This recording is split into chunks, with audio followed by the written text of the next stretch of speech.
Hello, ladies and gentlemen. Welcome back to the Wrestling for Life Network. Welcome to another live stream. It's Wednesday. You know what that means. That means a little bit of AEW Dynamite tonight. We're going to talk about it. We got lots to get into. We are on the road to Revolution. The go-home show starts next, folks. So get in that chat, like, share, subscribe, hit all the buttons, and make sure you strap in, strap on, grab your snacks, grab your feel-good, and let's go.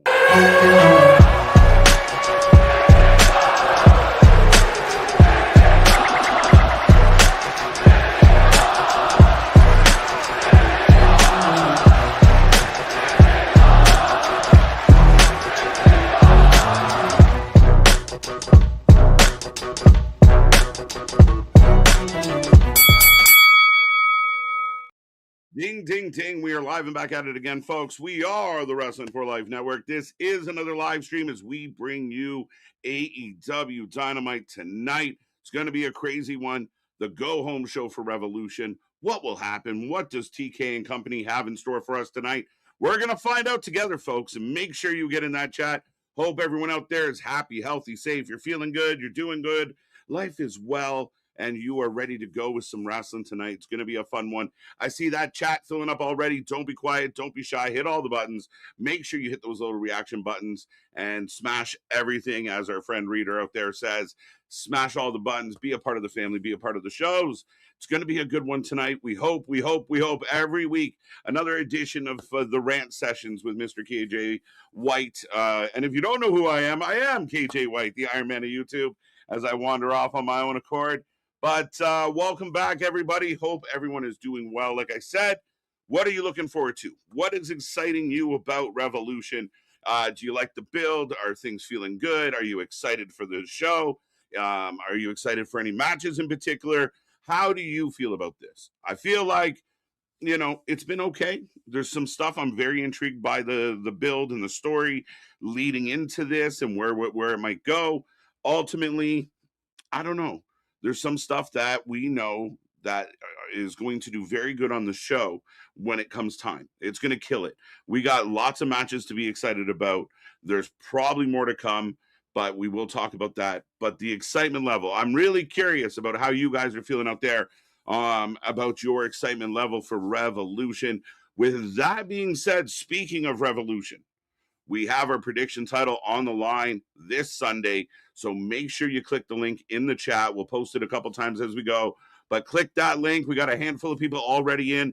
And I'm leaving the edit button open. So if we do add matches, if things change, you can go back up until the deadline and make your changes if you have to, or add your new picks. So make sure you stay tuned for that. But the link is out there. Click that button. Don't forget, we shirt people. So go to the merch store, get all your shirts, get all your hoodies, pants. We just dropped some more stuff, a couple new items on the merch store that we're excited about, and we were eager to get out to the fans. But of course, your Pause for the Cause apparel is now out. Hoodies, sweatshirts, tank tops, t-shirts, all of the above. And of course, the What Are We Doing, which has kind of been birthed here on Wednesday nights, where we're always trying to figure out, what are we doing? What are we doing? I have no idea. I don't know why we're doing what we're doing, but it's always a good question to ask. Go to the merch store. Go check out all the stuff, including our Only Beards, as well as our Nike line of apparel as well. But yeah, what's on your wrestling mind tonight? We're going to break down the card. I will say hello to the people momentarily, as we're about 10 minutes away from the start of the show here tonight. And that is not right. There we go. Now we're back. See when you prepare for two. But, ladies and gentlemen, Dynamite tonight. What do we got? What do we got before I say hello to everybody? Of course, the press conference. This one's interesting because we had like the face-to-face, and then we had like the showdown, then we had the press conference or the coin toss. Now we're getting a press conference. So I love the fact that they haven't had a whole lot of physicality yet. But ultimately, again, it's kind of like maybe 1-2 extra, but we'll talk about it. Hopefully it's half decent tonight. They have got into that habit of maybe repeating each other too much, but we'll see. 6-man tag or 8-man tag shall be interesting, as the Young Bucks team up with everybody they can find. We got FTR on the other side. Sorry, it is a 6-man tag. As Briscoe and Ciampa join the tag teams. Briscoe and Ciampa going to face off on Sunday, and FTR and the Bucks are going to face off. So, all right, not bad little setup match. Should be fun. Kyle Fletcher, Mike Speedball, rematch from Winter is coming. A hell of a match then. We will see. The only hesitation I have on this match is we remember how good the last time they fought was. So if they run that back now and it's that good, you got to come back out on, and defend that title on a pay-per-view and make that match even better. It's interesting. Interesting timing on this one. Should be good, though. Moxley, Claudio, do they open the show now? If memory serves me correct, they did not open the show last week. So we'll see if we go back to it this week. Moxley, Claudio taking on Takeshita and Mortos, or Hichichero. My bad. Darby, OC teaming up, taking on the War Dogs. I actually thought this was a Revolution match, so we will see how this plays out. Willow and the new champ, Persephone. This should be a good one, folks. But, and as I said, go get your merch. But that's kind of the rundown of the show tonight. Big shout out to Nick and Anthony. Hope they are doing well. Anthony popping up in TNA content. If you haven't seen that, go check out our socials. Anthony with Mike Santana. So yeah, I mean, we've been popping up in some places lately, and we're planning on popping up on a couple more. So stay tuned for that. We're getting out there. We're getting out there, people. With all of that being said here tonight, how we doing? You feeling good? You ready to go? 7 minutes on the clock. I think I can get through roll call in 7 minutes. Let's see. But Spaz, Richard, Damian, top 3 from last night. That's your super chat, your super stickers, and your overall chatting frequency to get your points, to get those bonus points. Get in there. Make sure you get on that list. Let's see if we can knock Spaz off the top. Damian's in there again. And Richard, a consistent top 3-er. So get in there. Let us know what is up. But we do appreciate it. All right. On March 11th, 1970, the Beatles, Let It Be, released Let It Be. It was their last song released by the group before Paul McCartney left the group. So fun fact, Jason, and thank you for this one. Fun fact, I have a microphone tattooed on my leg, and under that tattoo, there's words that are written, and it says, Let It Be, because it's my mantra. It's how we do this. You can't control it, let it be. When I have a bad day, I let it be. That song plays in a loop in my head as I go through, day-to-day life. So shout out 1970. So there you go. There you go. Appreciate that one. Zach, National Oatmeal Nut Waffle Day. KJ and Big Nick. That's very specific. Are we sure? Is that legit? Oatmeal Nut Waffle Day. Can we just Waffle Day or Oatmeal Day or Nut Waffle? I don't know. That's a lot. What's a nut waffle? Clay Lewis, welcome back. What's up? What's up? How you feeling? Kevin, I see you, buddy. Eric's back in the house. Happy birthday to Monet's boyfriend, the Beast Mortos. Let's go. Happy birthday to you. All right. Now, there's your reminders. Make sure you tap those reaction buttons. Also, get your merch and get your predictions in. So it's all in the chat, folks. The links are there. Use them. Looking forward to Kyle Fletcher, Mike Bailey. I am too. It's going to be a good match. It's just crazy that you're going to run back this match days before the pay-per-view. I find it interesting. But, hey, it should be good. What's up, J1? How you doing? AJ Styles revealed yesterday that he does have a backstage role with WWE as a talent scout and a talent coach, mentor at the Performance Center in the main roster. Yeah, this was talked about for quite a little bit now, but AJ has come out and talked about it, that he's got a backstage role. Scouting is a big part of his role, so that's going to be exciting. You'll be keeping an eye on that other company to see who's young, fresh, and ready to go. So, yeah, good for him. And a lot of people rumored, he might be joining another company and blah, blah, blah. Again, AJ was at the time of his career where he was good with saying, thanks, I've done enough. So long. I think him transitioning into a coaching role, teaching some of the younger talent, how to do what they need to do. AJ Styles is a good guy to do that. So I'm good with it. I really am, and I like it. I'm happy for him. Reader, let's go. What's up, Sean? I've really enjoyed AEW lately. I'm hoping it continues to get better. Let's go. That's we always hope. And I mean, has it been god awful all year long? No, that's not fair. Have they had some bumpy ones? For sure. If memory serves me correct, last Wednesday I was not very happy with Dynamite. And again, I think generally the war, the battle is the people out there that say, every show's a 10, every match is a 5, every show is great, every run is awesome. There's got to be some fluctuation there. They've been good. I think they can get better. I think they're so close.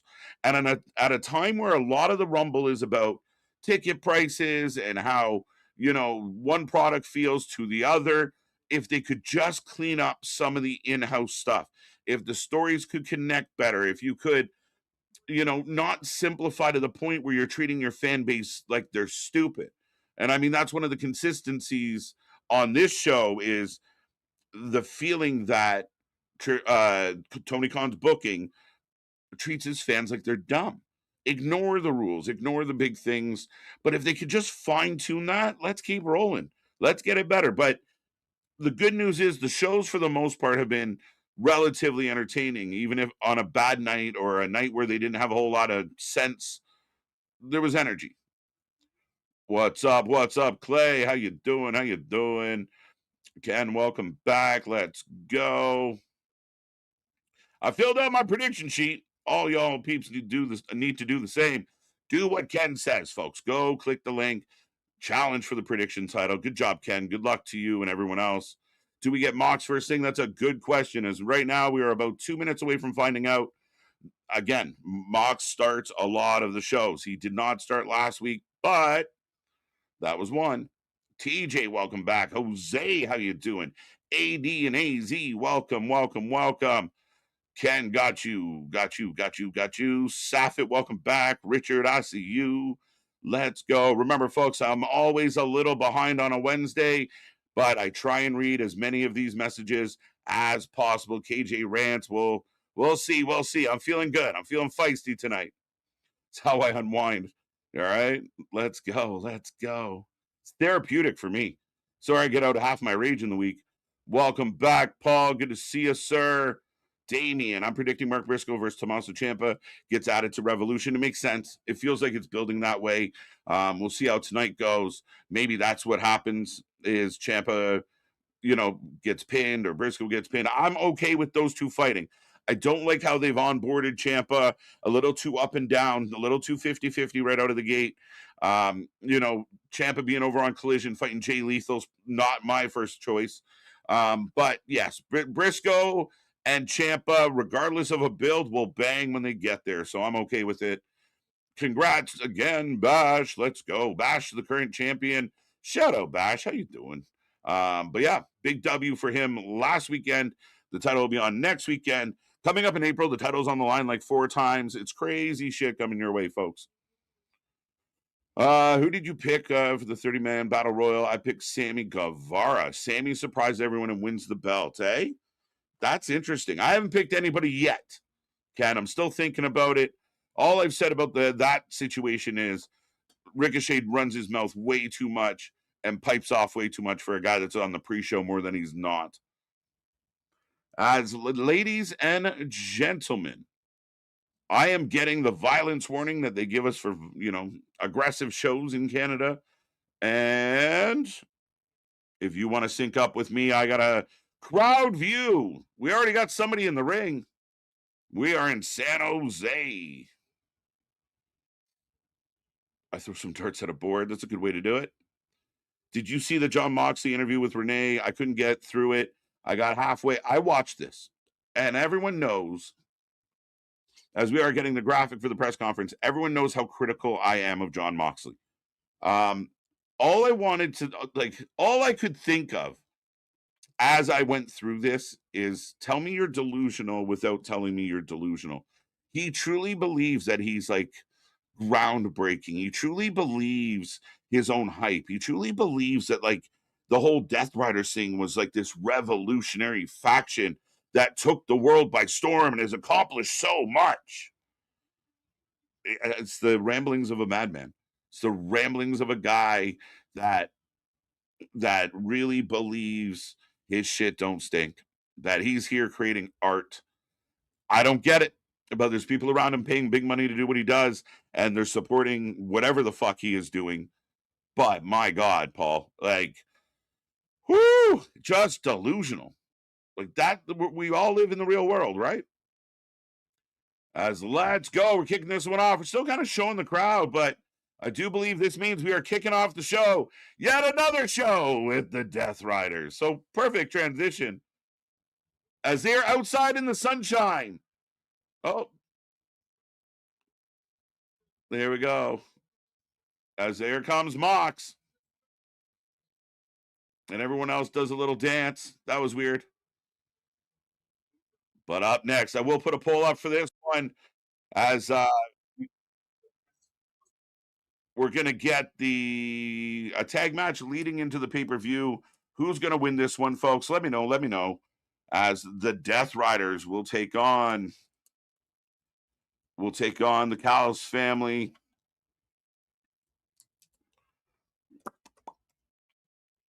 And I don't have a lot of hope.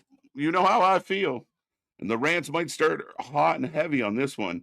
But we'll see. Let's see. But as Paul brought up, and as I was just talking about, Jon Moxley truly believes. Now, I don't expect him to do an interview and say, oh, man, I suck. But, oh, Moxley got a mic. Oh, good. Moxley's got a mic. So we got Danielson. We got Riccaboni. And we got Schiavone. Did we fire Excalibur? I got to turn my volume up. Does anyone know? Have they mentioned why Excalibur is not here before I make fun of it? Why do we keep open? Yeah, dude, what are we doing? What are we doing? Anyone know why we're doing this? Like, it is just, even if Moxley is as good as everybody in that fan base thinks he is, even if he is as good as he thinks he is, why would you start every show with the same fucking thing? Anybody? Somebody? Someone help me. Someone's got to have a thought. I don't know. Has anybody heard anything about Excalibur? Because I don't want to make jokes and then it turns out, something serious happened to the man. I don't want to be disrespectful to that degree. Listen, this is already an upgrade. Like, the commentary team sucks. So, we got Hechachero, the ball master, as I like to call him. Pause on that. Yeah. Again, when people, can you believe? And this is where just the hypocrisy of the IWC. And I'm not defending or I'm not pro either company. I just want both companies to do good shit. But could you imagine every single show we get the same, every Raw, Cody, Seth opens it. And now I know there's people who consistently do it or do it more than others. But I mean, at the end of the day, what are we doing?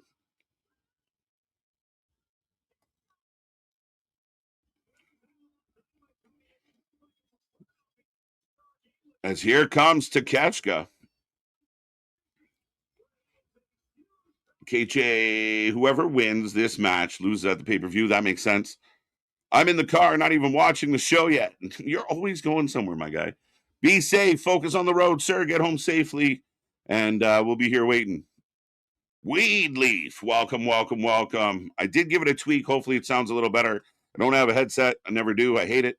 But you guys can let me know.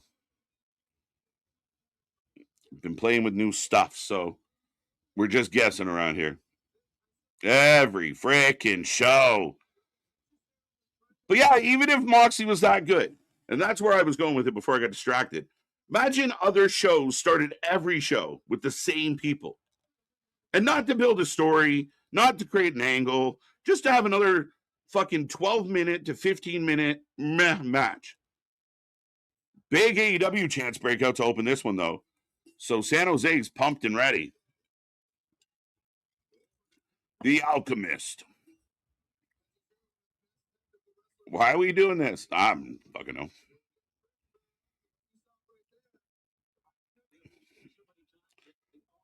This is worse than the Yeet entrance. It is. It's a weird thing. And again, at some point, stop doing it. You did it. It was cool for a minute, but stop. You can stop doing it once in a while, right? Like, you don't have to do the same thing forever. And that's why one of my complaints is Moxley feels the same as he always has. But oh, I love that the when the heels have little hand signs that the crowd cheers for. I don't know. That feels a little counterintuitive for me.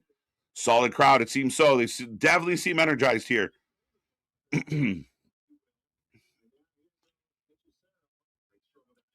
Keith Sweat for the win. Let's go. What did the chat say? 53% for the Riders. Cal's getting 29 and nobody gets 20. So some people expecting this to fall apart.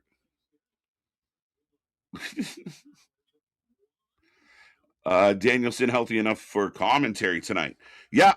And I honestly believe that Danielson should be like the on-screen manager of AEW. I think he should run it. He doesn't have to be there. You could do pre-tapes with him. He could do video phone-ins. Like, you could do it like he was calling in. There's ways to work around his schedule because he's so respected and he's played that job before. I think it would help instead of having the way they do. Oh, Tony just told me. Separate Tony from the group. Because right now I do have Claudio and Hechicero, by the way, if anyone's wondering out there. Keep calm. Keep calm. I'm trying. Taking all the deep breaths. Where is it?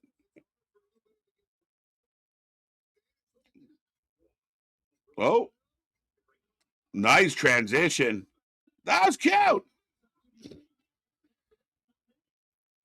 Stay calm. Stay calm. There we go. There we go. Thank you, Mega. We got to distract KJ. Oh, shit. Let's go. Hashtag sucks. Hoochie horchata. I like it. I like it.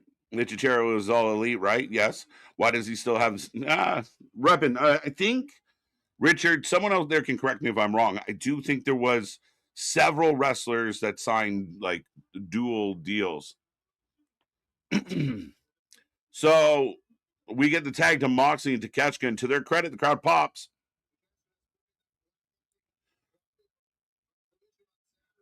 What's up, Spazzer? Let me just double check. If you tune into AAA Ray's preview 10:15 tonight, not only do you get me, but you get Jake, and you get the return of YWC Legend Senior Gabo. Let's go. Let's go. I attempted my whole intro in Spanish. There you go. Shout out Spaz. Go check out Spaz tonight. Thank you for the 10 bones in the bucket, sir.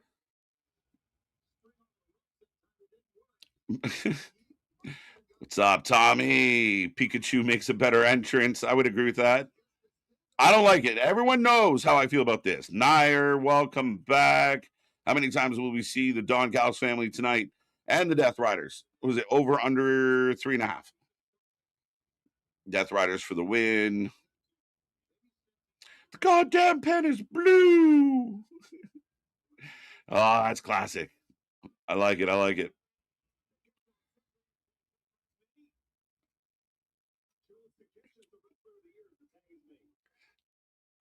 KJ's cup is gray. Hey, you never know. Sometimes it's gray, sometimes it's black. I switch it up just like my hat. Boom. Michael, welcome, welcome, welcome. Good to see you. Danielson wanted to retire so bad yet can't stay away. I think the money keeps him coming back. I do. But Tony loves him. Commentary's so much better right now. Been 18 months since Danielson last wrestled. Fair enough. And I mean, it made sense that Daniels stepped away when he did, but that went down hard. There's no reason for Excalibur's absence tonight. Well, maybe they've parted ways. Fingers crossed. Could that possibly be the way that things went down? Is there a chance? Is there a chance that, listen, I don't wish ill on anybody, but this is a much better situation. Even Riccaboni there's talking about the wrestling match and says, don't you think so, Daniel? Like, and Brian gets to answer. Like, it's crazy. For him not to be there, let's go. Why are the crowd chanting holy shit? They're pumped. They're chanting AEW. Now they're chanting holy shit. They are ready to go on this one. Damn, Takeshka eye is effed up. Now I got picture in picture. Now was that eye was already bruised, was it not? Or did he get popped tonight and I missed it? What's up, Tanisha? How you doing? Moxley sells like it's last call, and you looked at him weird. Moxley sells nothing. Like literally, it's just so bad. And like you said, he just the wobbly uncle at the party, at the cookout, like he's just a mess. Just a mess. None of it's believable. Everything's overacting. And anybody that did see that interview he did with his wife, he thinks he's magic. He thinks he's the fucking Van Gogh of wrestling. It's fucking madness. An absolute delusion. Yeah. Just a wobbly popsicle, this man.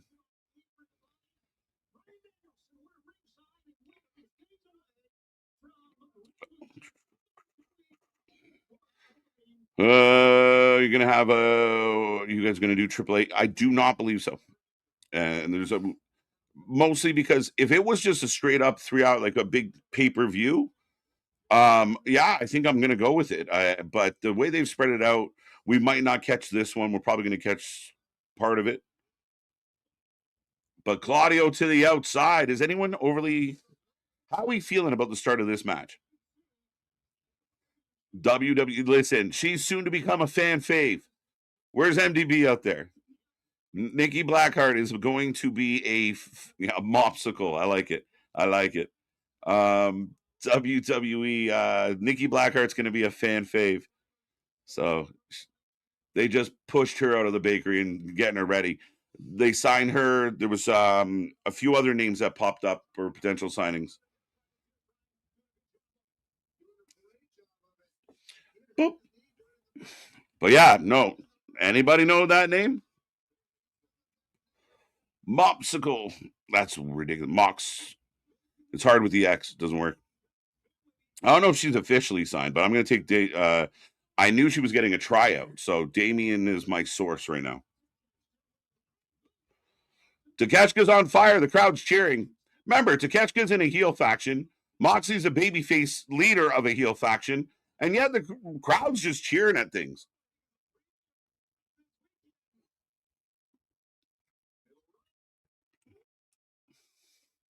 The match starts strong. Now it's a bit slow. Oh, Claudio gets knocked over the rope again. Looking like Funaki in a fucking Royal Rumble. Reversal. Blue Thunder Bomb. Nikki Black. Alan's on it. SmackDown.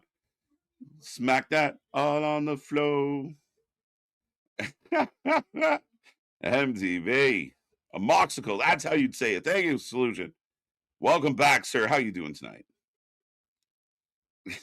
I knew she would be, bro. That's jokes. Talent evaluation. Talent scout. We're just scouting. We're just scouting. How are they going to hire a girl named Blackheart when they have they had Shotzi Blackheart, you have Natty out there still holding on to some heart. We don't know that she's going to end up being Blackheart in the WWE. Two. Man, this show is so dark. The lights are down, so it must be a bigger venue with a smaller crowd, right? I met her on multiple occasions. Okay. Well, one up. Just name dropping on you. All right, you win.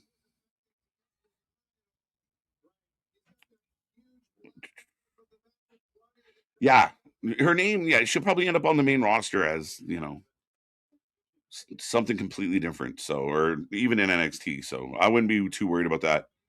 BG James is all elite. Let's go.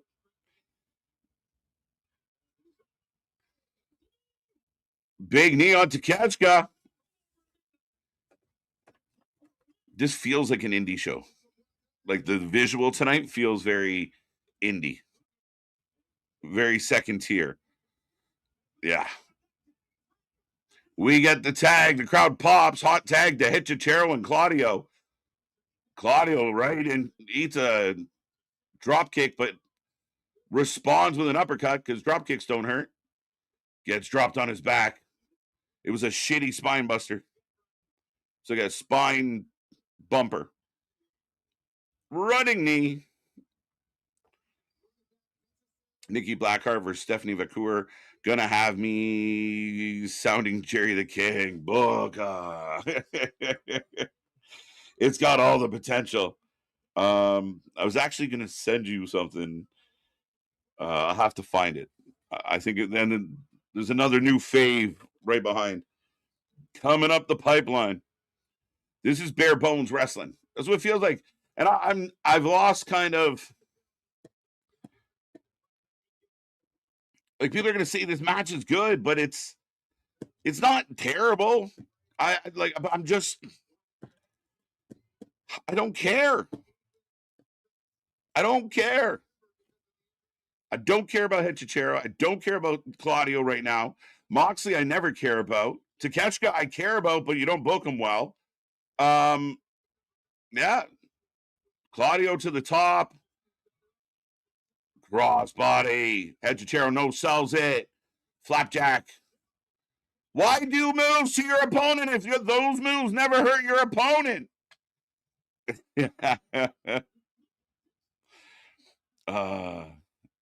Yums on parade. Yums. Oh, Moxley breaks it up as we get an overhead view. Oh, goes for the paradigm. Reversal. Just leans his chin out for a forearm. European to Takeshita. Roll up on Claudio. And we get a two. We get a two. Cool uppercut. Are we just going through the motions at this point, KJ? I mean, are we, a certain degree kind of feel that way? I don't. Claudio save is hilarious. Yeah, I mean, I feel like they're just going through the motions, which kind of creates that snowball effect. Yeah, a little bit of just put something in there. Doesn't matter why or who. And the fans, get off on watching moves happen. They cheer for the heels. They cheer for the baby faces. They got it in a way that nothing really matters other than what cool move did you do. It is, to me, the epitome of video game wrestling. Claudio gets dropped on his face gently, and it eats a leg drop. 2 count, 2 count, 2 count. Imagine a superstar that only goes for their finisher, LOL. I mean, or how about a wrestler that only does other people's finishers? That's a problem, too. Your move set is all your friends' finishers.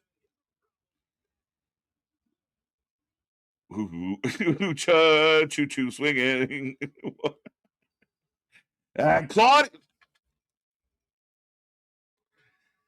Claudio gets the pin. Claudio gets the pin. I'm not sure why the pin doesn't somehow tie into the pay-per-view match. And the two guys that are not at the pay-per-view are sitting on the outside of the ring when the finish happens. People are going to say that's picky, but I don't get it. They're just protecting them both. That's all we do in this company is protect everybody. So here comes Callis. Lance is out there. Mark Davis throwing some terrible punches. Oh, wait a minute. Who just yanked Davis out of the ring? Oh, no, he took himself out of the ring? He got a chair. Yeah, super flat ending. Eye poke roll up. It's because we're protecting everybody. And this is going to be the counter starts on this one. Match Afterbirth. 1 for 1.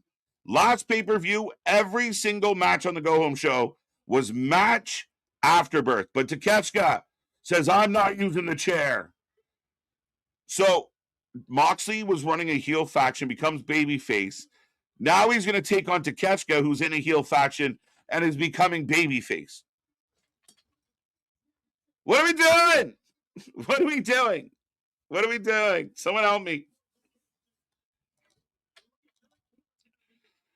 Flat ending, in my opinion. Where was Mox and Takeshita the last 3 minutes? Exactly. This is about building for the match that you have coming up. So you have, you know, you have Moxley pin Hechicero or, Takeshita pin Claudio. So then they can say, like, look, I did this. You don't have the two guys, and Hechichero's mad at Takeshita. They're giving him shit. And again, so why would you book the guy who's turning babyface to take on the guy that just turned babyface? Someone out there has to agree that makes little to no sense. I can't be the only one that sees this and thinks that. And the crowd's quiet. The energized crowd has gone kind of quiet.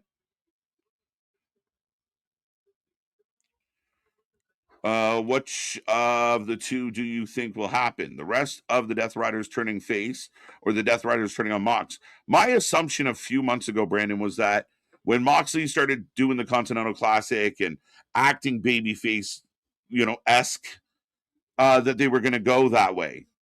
As we are in the back with Persephone and Willow and Renee. So, yeah, I mean, my thought was, you would have the faction turn on Mox. You set up a really good feud with either Mox and Pac or Mox and Claudio.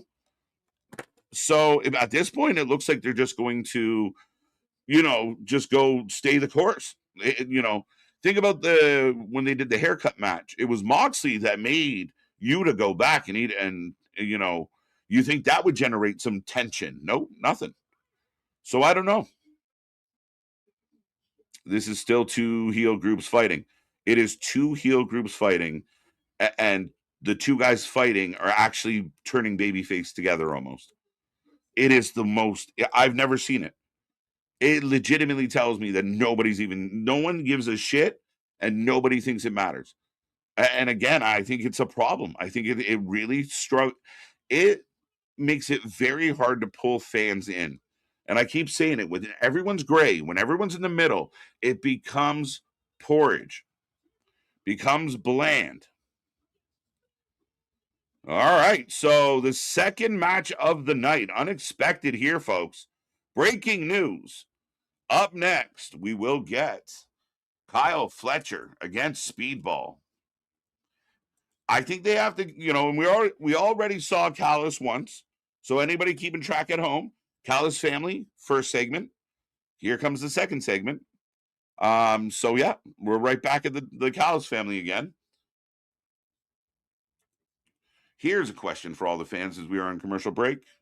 Would Kyle Fletcher be better off not being in the Callis family anyway?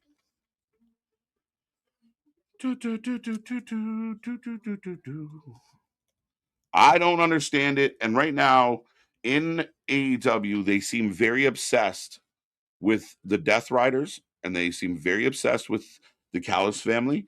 And a lot of things are being overlooked. A lot of things that don't feel nearly booked as well. And ultimately, I think it drives more fans away than it attracts. That's my honest to God opinion. So flat. We are on a commercial break. The usual aftermath. Beat down. Yep. So we're 1 for 1. We're going to keep track.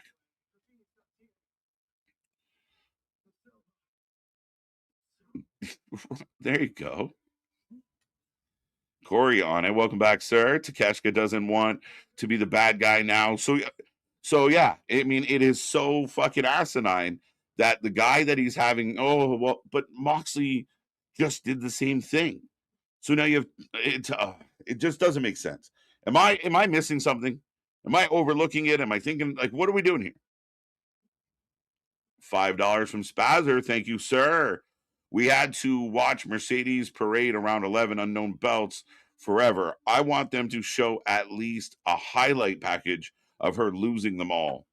Hashtag bolder than me.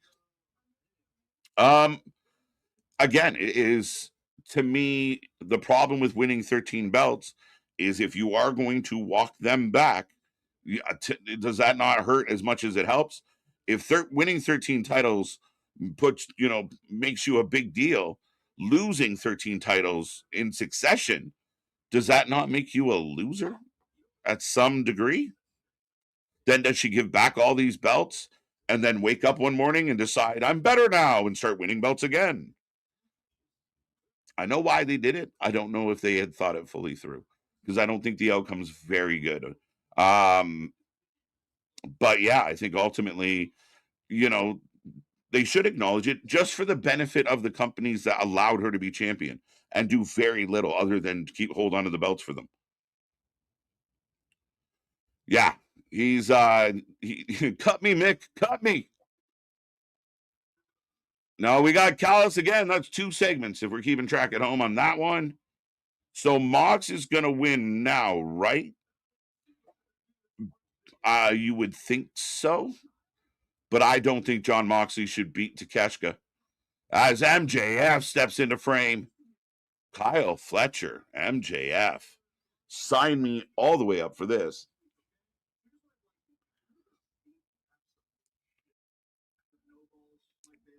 Can you beat the shit out of No Balls Mike Bailey for me? I'm surprised that Tony Storm didn't come out of the attack Shafir for last week. It's a good point, but that's where that selective booking comes in at times. Same thing, when you don't have any security, but then, a shove causes all the security. Just find some consistency in your programming and how you produce your show, how you put it all together. Rain Leverskin got signed to WWE, very high on her. They're going to push her very hard. Pause. Look, Damien slipping in a pause. I like it. Marina kind of looking. I thought Persephone was a heel. I guess right now we're all just all happies. Logical booking, Jose. Spot on, buddy. But here comes Speedball. Kevin Knight coming out with them.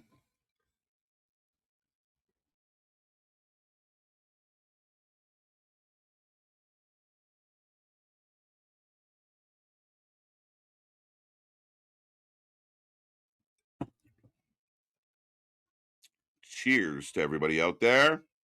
This is the building. Who beat up Mercedes Moné? Wait, what? Is that 2 just completely separate questions? This is the building. And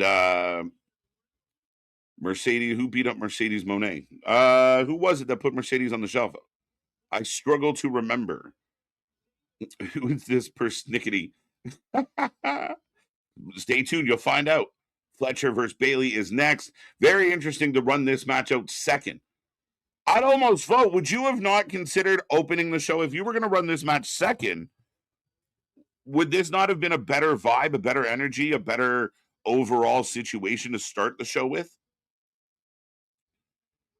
Timothy Thatcher's the new GM of Evolve. That's outstanding. Good for Tim. Let's go. Wake me up when Persephone gets here. Facts. Fletcher for the win. Right now, the poll is up, folks. Get your votes in. Are you taking Kyle Fletcher? Or are you taking Speedball? If you're taking Speedball, why? Fletcher needs his own faction. Fletcher at least has to get away from Callis. He has to get away from Callis. He really does. The Proto Star. So all the Callis all the time here on AEW programming. If I ever saw a bad Kyle Fletcher, I don't know if I've ever seen a bad Kyle Fletcher match. Dude is good. He's had a lot of good matches. Off the top of my head, Sean, I can't think of one where I was like, oh, that really sucked. He was good in his tag team with Davis. He was good. He's been good, and he's only getting better. Your only fear is you don't plateau this kid, because that's also the fear that you've ran into with MJF, right? Did he peak?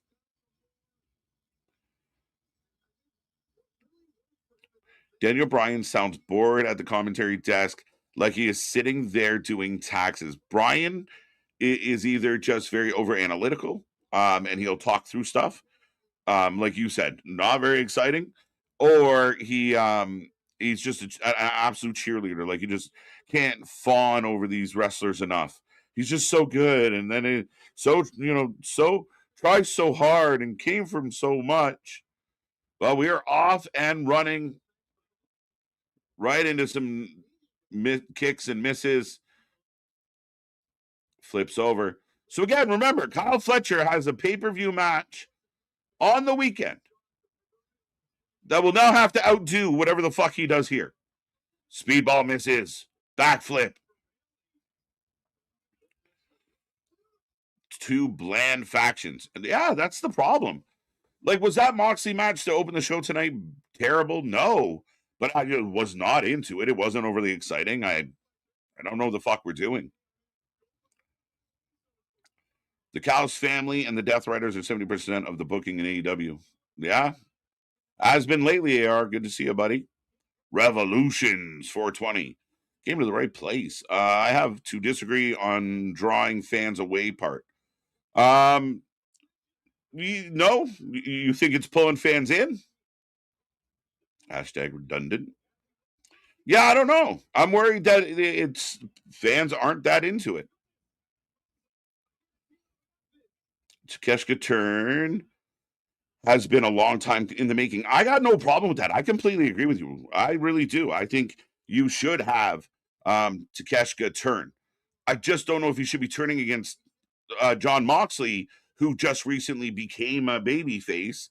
You have the crowd booing both factions, the crowd cheering some members of each faction. It's just not well put together from that standpoint. Kyle Fletcher turning should have happened several months ago. It didn't. Takeshita turning. It didn't. Like, his whole turn should have been tied into Okada. And that's where the Callis family decides who they value more. In this case, Okada. They turn on Takeshita. They push him out. Takeshita gets to go on to be the star that he really is. However, they didn't do that. And now him turning against the Moxley, I mean, it's tough. Now you got like two semi-baby faces fighting each other. It's going to be it'll be a decent match if Takeshita has the biggest say in what happens, which we know won't be the case. Back body drop. Kyle Hart versus Mike Bailey should melt off faces. I'm predicting Rainmaker Okada versus Takeshita at All in London are gonna wait all summer for that match. Then you shouldn't have started teasing it when you did. And I mean, we talk about long-term storytelling, but long-term storytelling isn't, you have static with somebody at the end of 2025 and then you wait till 2026 to pay it off. That outcome with the winning all those belts was definitely dumb. And Mercedes looks dumb now. What goes up must come down. Common sense isn't common now. Again, it was about saying the record breaker, the Ultimo Dragon vibe, and she got it. And they're quietly trying to slip all these belts back before she returns, I guess. So it's interesting, right? Because you have everyone on this show believing or supposed to believe that Mercedes is out injured. Yet she's out there dropping belts to everybody. Yeah. He's a big boy. Speedball. The crowd's loud for this. Standing shooting star. What you got in that cup? It's tasty. I'll tell you that much. Yeah, you won't forget. What do you think Ronda Rousey fighting Gina Carrero on May 16th? I'm going to watch it. I'll put it that way. Ronda Rousey is up there with John Moxley for me. I'm not a big fan of Ronda Rousey. I don't like her attitude. I just don't like her. I think she was shit for wrestling. I don't think she helped wrestling. I don't think she was good at wrestling. Felt like she blamed everybody but her for her shortcomings. This match is just a money grab. And that's all it was. They were looking for a payday. This match, I'm skeptical that this fight's going to be any good. This match should be in the middle of the show. I would agree. Both men down, though, on the super kicks.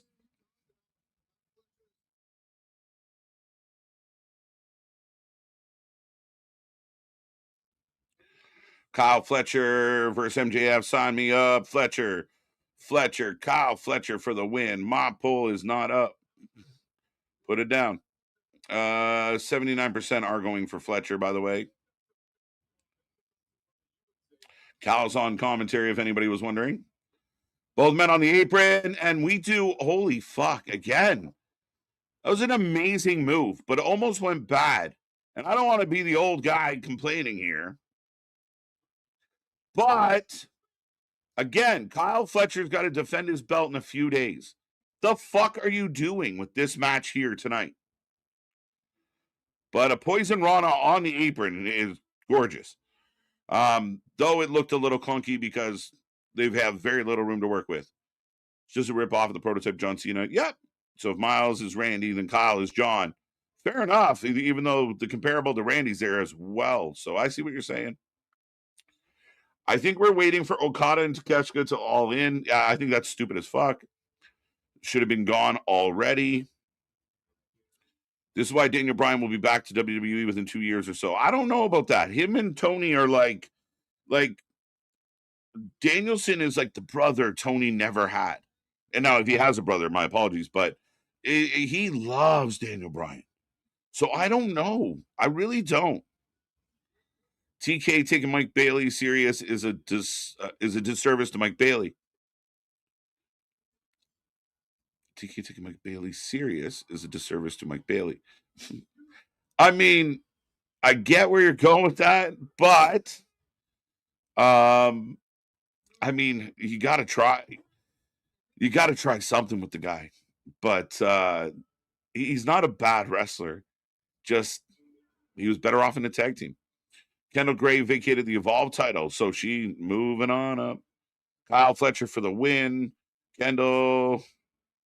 Callie Armstrong was a top contender for Kendall, but Kendall just took the belt and went off like a rocket. Yeah, and that's the fun part of watching Evolve, watching NXT, and watching how people develop at different levels and different speed. Certain people pick it up faster, certain people find their groove quicker. So, yeah, I mean, Callie Armstrong, I still expect big things from. Kendall's on fire. Big fan of Fletcher. Let's go. Rest for Life. Fight Night. Rousey Carino is we're probably gonna have to watch it. And we might actually be doing we might do the White House card as well, but we'll see. See how the schedule looks. Callis has a headset always. It's ridiculous. May 16th. Let's go. Callis has a mic. God help us all. Rance, what is up, buddy? Mercedes Monet, I don't see either. She's another one. She's getting paid filthy amount of money. And so I don't know if she'll give that up. TK is a fanboy. I get it. Facts. Yeah, facts. What's up, OG Dale, buddy? I finally made it to the bottom, so I caught up to you guys. Let's go. You didn't sing it. What did I sing? What did I miss? Oh, no.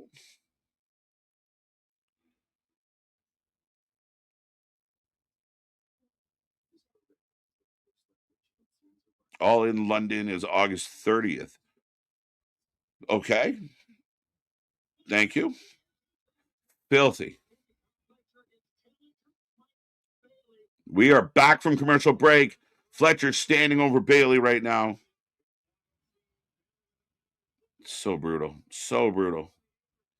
AEW finally added Britt Baker to the roster page, but are trying to use it to say Britt is not leaving now. Listen, the Britt thing's so crazy. Oh, Callis has a mic. I don't like wasting it on Callis. That's why. My bad. I should have sang it, but it's Callis. Fuck that guy. Oh, shit. Bailey through the air. Both men down.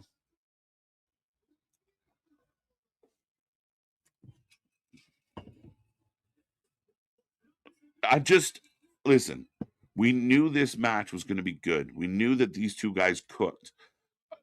I just don't understand why this is happening here like this. Jokes. All in after SummerSlam now? Yeah, things have been fluctuating and moving. So it looks like that will be the case if Damien is correct.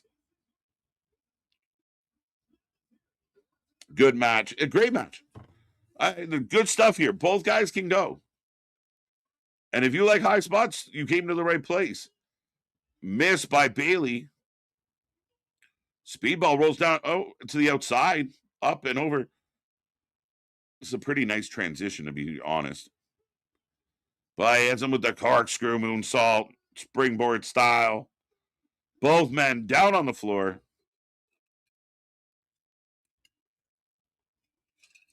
Let's go.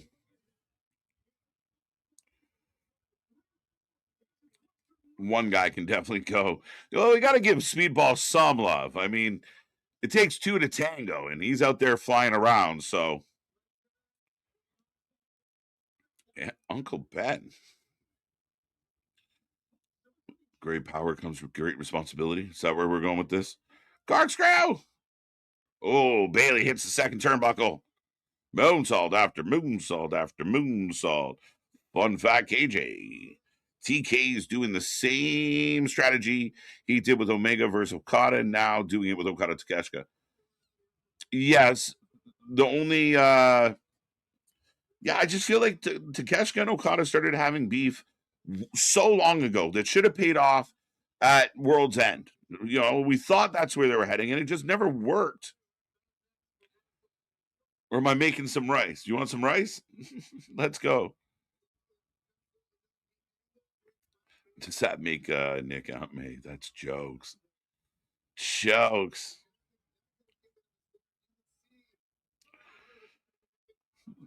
Yeah, now we're talking in two different guys. Yeah, no shit. Right now the crowd's going crazy. Bailey's got the choke. Wearing Fletcher down. Sweet deal. Let's go. Let's go. Yum yums. There you go. Shout out. We had the two count. And we get the Meteora. So we get a Meteora on his arm. And then a shitty kick. 2. Right into an armbar. So Bailey is whooping the fuck out of this man.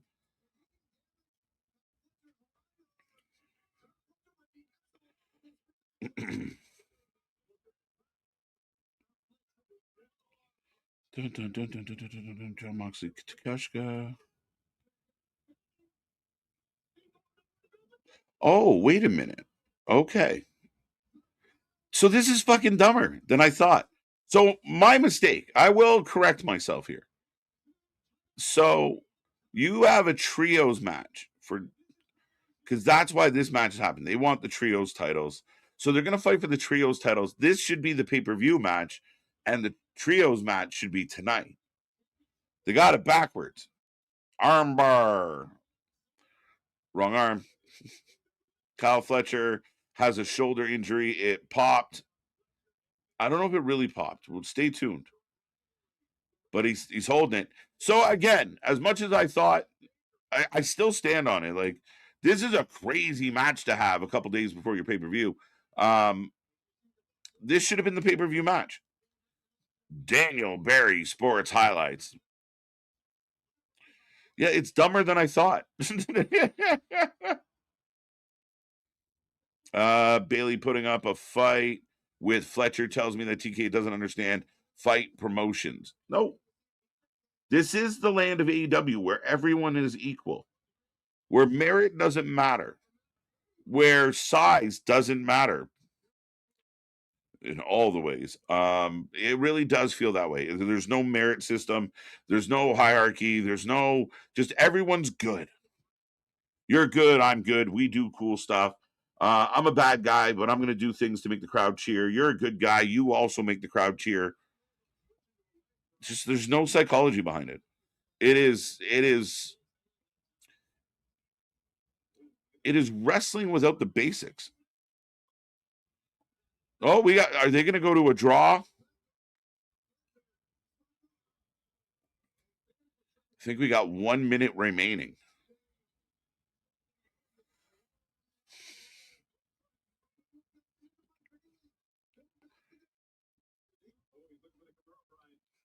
But what's happening here? Fletcher, back to the arm. Now both men. Yeah, Daniel Bryan's boring as shit. I don't like Daniel Bryan on commentary. We get a poison Rana off the second rope. Holy shit. And the champion gets up to eat a spin kick. And we get a deep 2. Why is this not on the pay-per-view?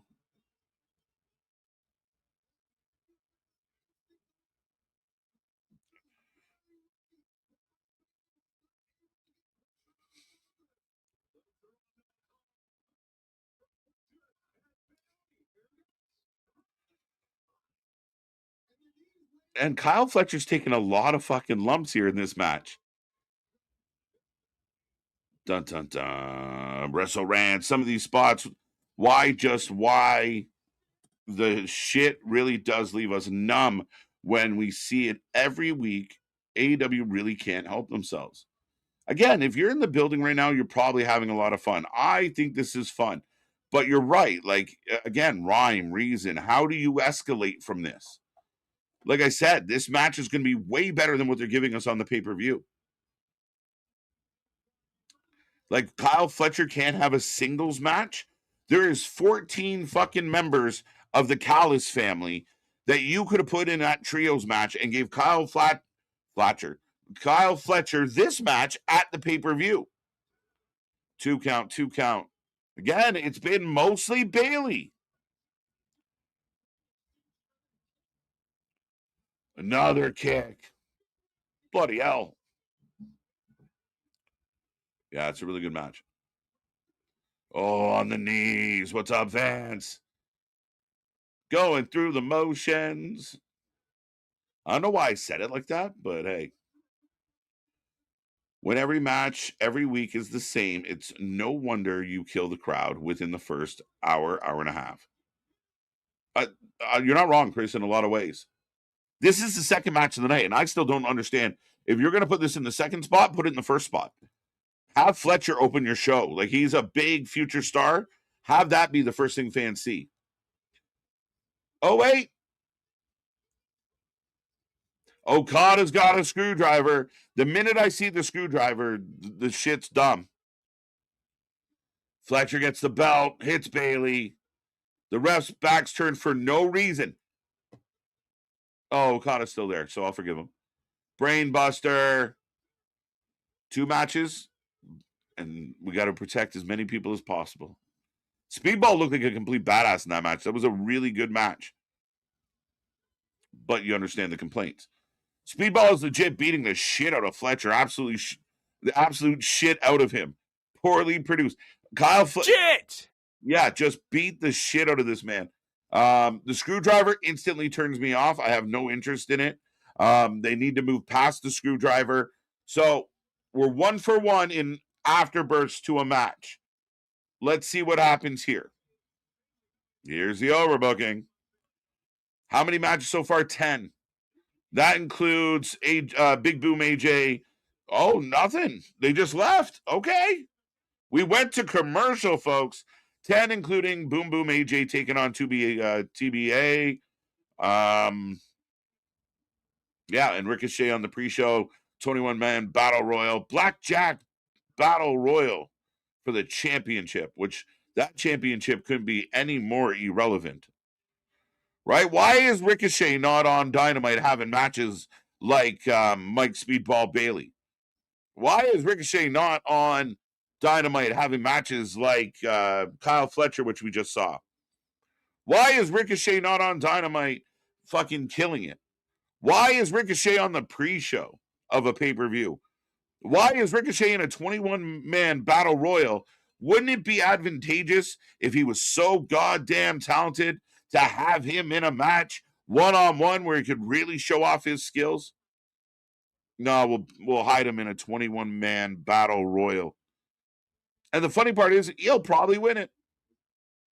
But at the end of the day, the man talks a lot of shit. So what are we doing about it? But ultimately, 10 matches so far. Not bad. Nothing's been added yet. We're wondering if they're going to add Briscoe and who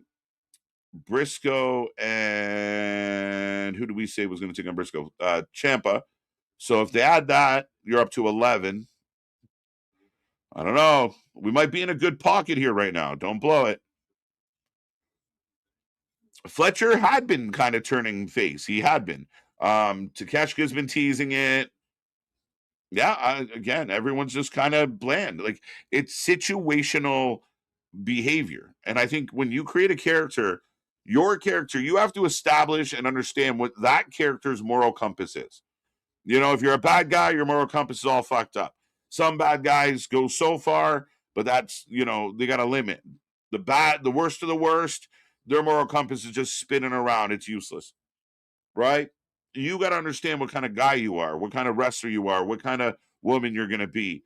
And if you don't have that moral compass, that understanding, that development of who you are as a wrestler, then you're just a guy doing tricks. And that was a great match. There are issues when it comes to the booking, and maybe that should have been on the pay-per-view. Nobody gives a fuck about the trios title. The fact that Kyle Fletcher is in a trios match on the pay-per-view bothers me. Not because I hate AEW, but because I like Kyle Fletcher. And I think, Ricochet, Kyle Fletcher, these are guys that could have been in singles matches that would help this pay-per-view. One's in a battle royal, one's in a trios match. I don't get it. That match cooked. That match was absolutely awesome. Another good match, flat ending. The flat endings come because they have to save everybody, right? So Fletcher, who's a champ, could have beat Speedball without the distraction. Or like Okada distracts, he hits with the belt at the pin, make it fast, which they got to eventually. But just, you're always trying to protect everybody. You know, Speedball can't lose straight up. He's got to get hit in the head with a belt. Here comes Brody King.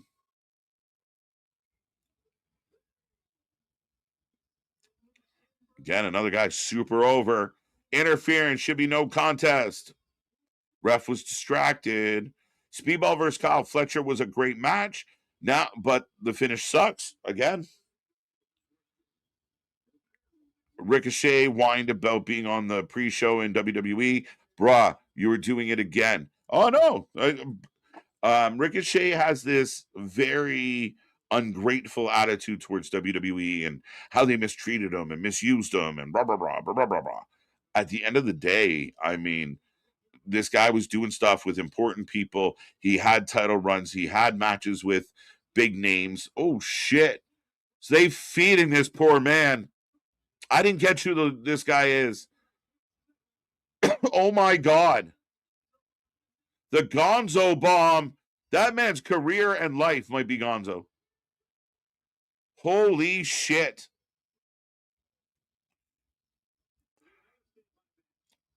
Brody versus Jobber. Yeah, we didn't even have time for a poll on that one. Honestly, good match, but this knocked Fletcher down a level for me. Perception-wise, horrendous look for him. Yeah, I don't like it. And I think it goes back to that same sentiment rants of the match was great. Bigger picture, like the fans focus on, they gave us a great match. Bigger picture when you're trying to really, wait a minute. We get a match. Then we get an aftermath. As Swerve jumps, we got a masked man. Oh, the WWE does that masked man thing so often. They do it so much. Oh, we got a masked man. See how things work, folks. Careful when you throw stones. I didn't know Speedball was that good. Speedball is that good. One of the best matches I've seen is him and Masha. They in Toronto, they literally tore the ring apart, like pulled out the fucking 2x4s. Like they ripped the fucking ring apart.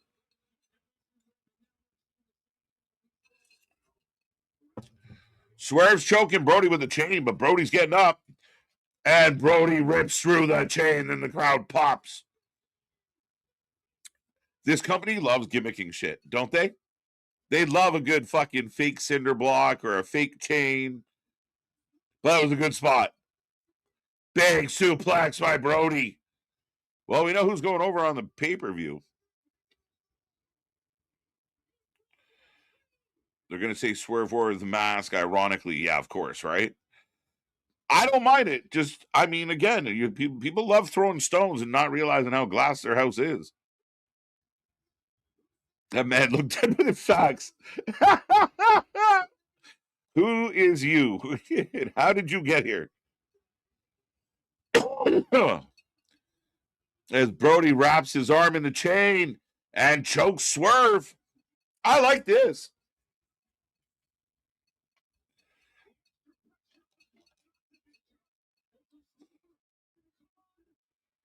No, like, oh, Nana pounding on King's back. No security. No referees. That's the shit that bothers me, guys.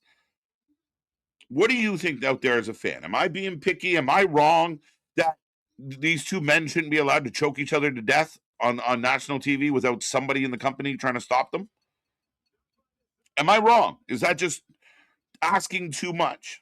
Solid angle. I agree with that, Richard. Swerve now choked out. Facts. Nana not helping. But this does mean Swerve's probably going to get the W at Revolution. That was awesome.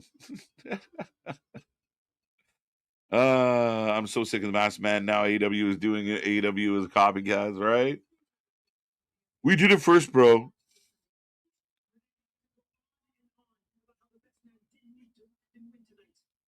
Oh, Mike Bailey starting off a promo. In the back with Renee. Broke the chain. I'd like it. No sold a fake chain. Let's go. They're going to say Swerve wore the mask. Ironically, I like that comment, but I don't. You know it. Solid angle. Thank you, MDB. I just make it make sense. And it would. All these attacks, all these fights, all these brawls feel not as cool as they could. They feel lackluster. It feels like, oh, here we go. Another person's being choked here on the show. Oh, here's another person. Like, I don't fucking get it. Send the refs out. Send people out.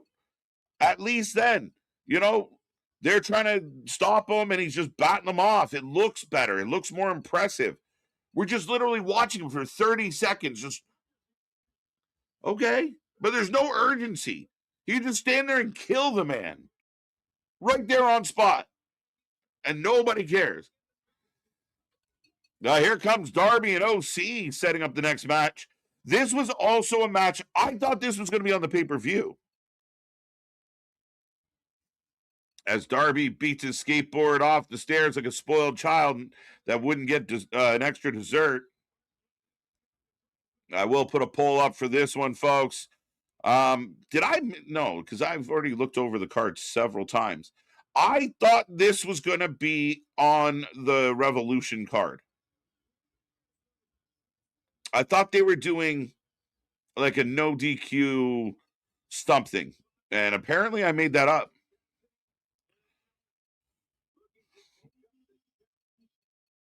Now, I know, Finley, that's why I thought you were going to, you booked the match for Revolution, and that's where you would debut David Finley, where, he shows up to help the War Dogs get a big win. I was wrong.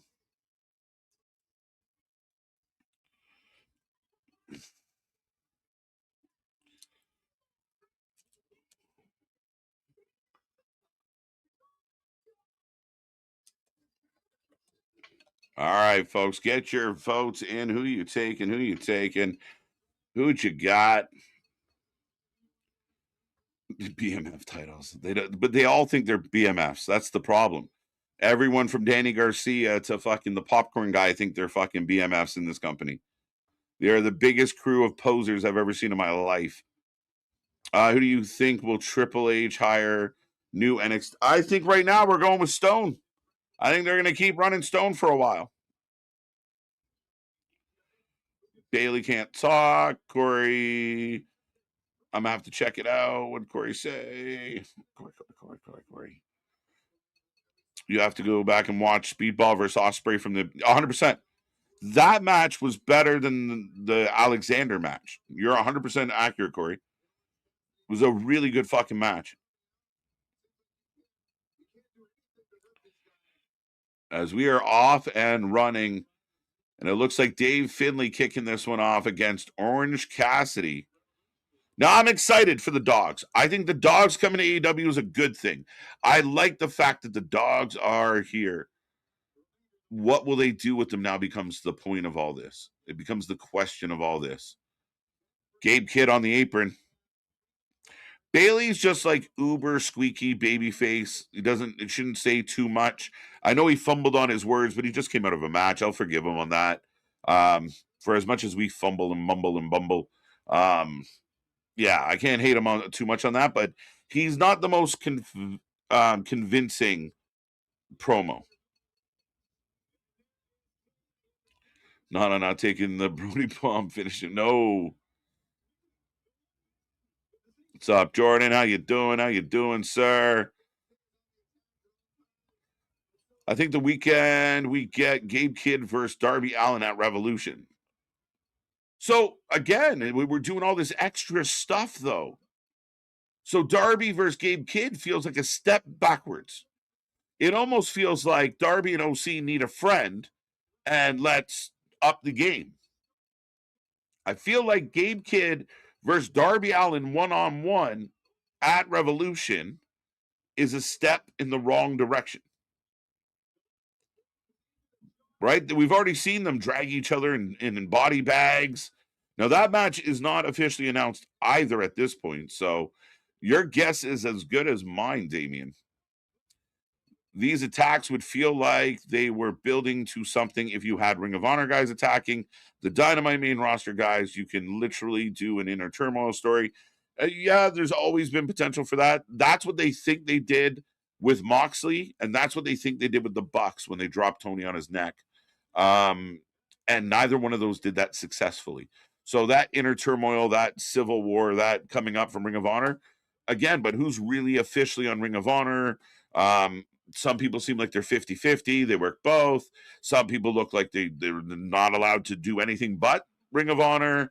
So you need definitive lines to get to the point where you draw a line in the sand and have a battle.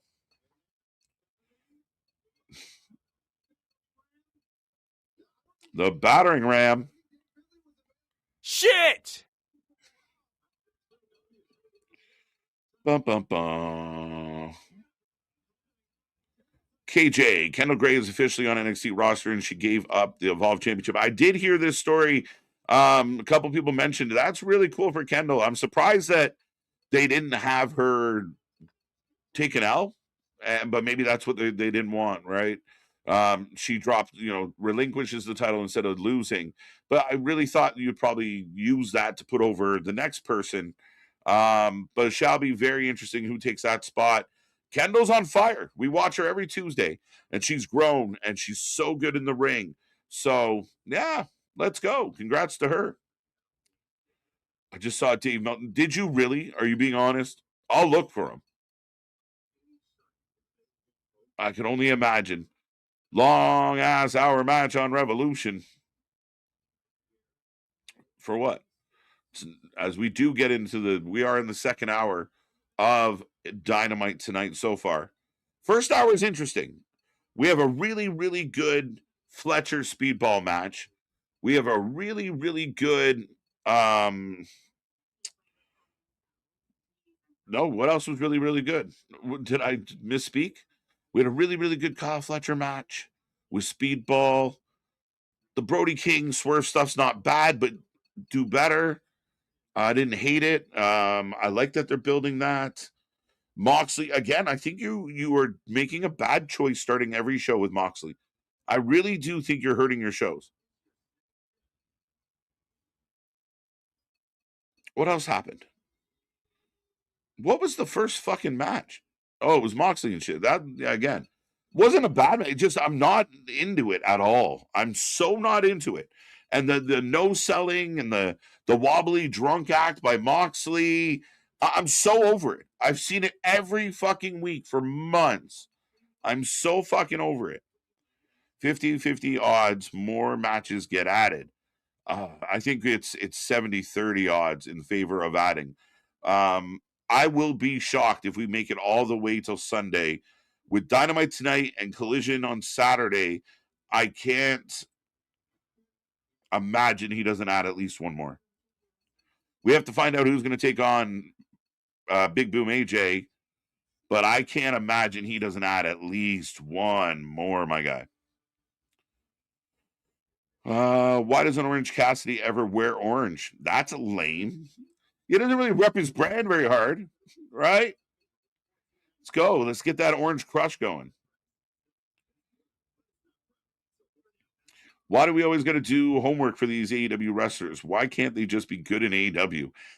Listen, this is one of my favorite things, or my favorite points, or counterpoints, if you will, when it comes to the whole debate about being a good booker and blah, blah, blah, blah, blah.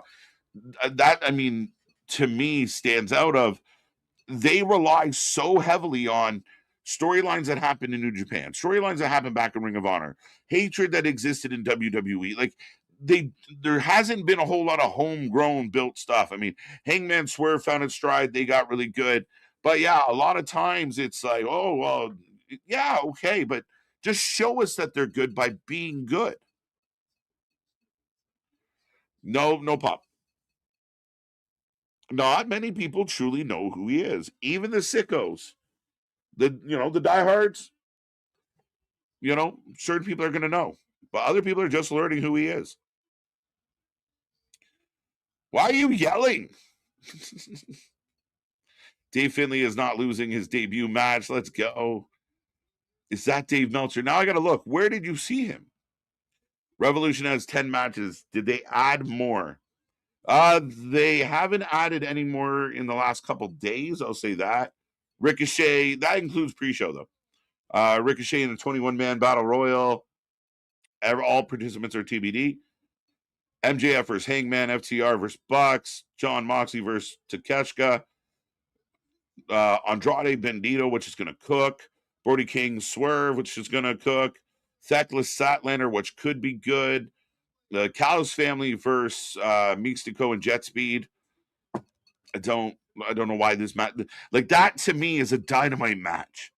And yet you have Kyle Fletcher in a fucking one of the best matches of 2026, one of the best TV matches at least, on the Go Home show. To me, it's counterintuitive.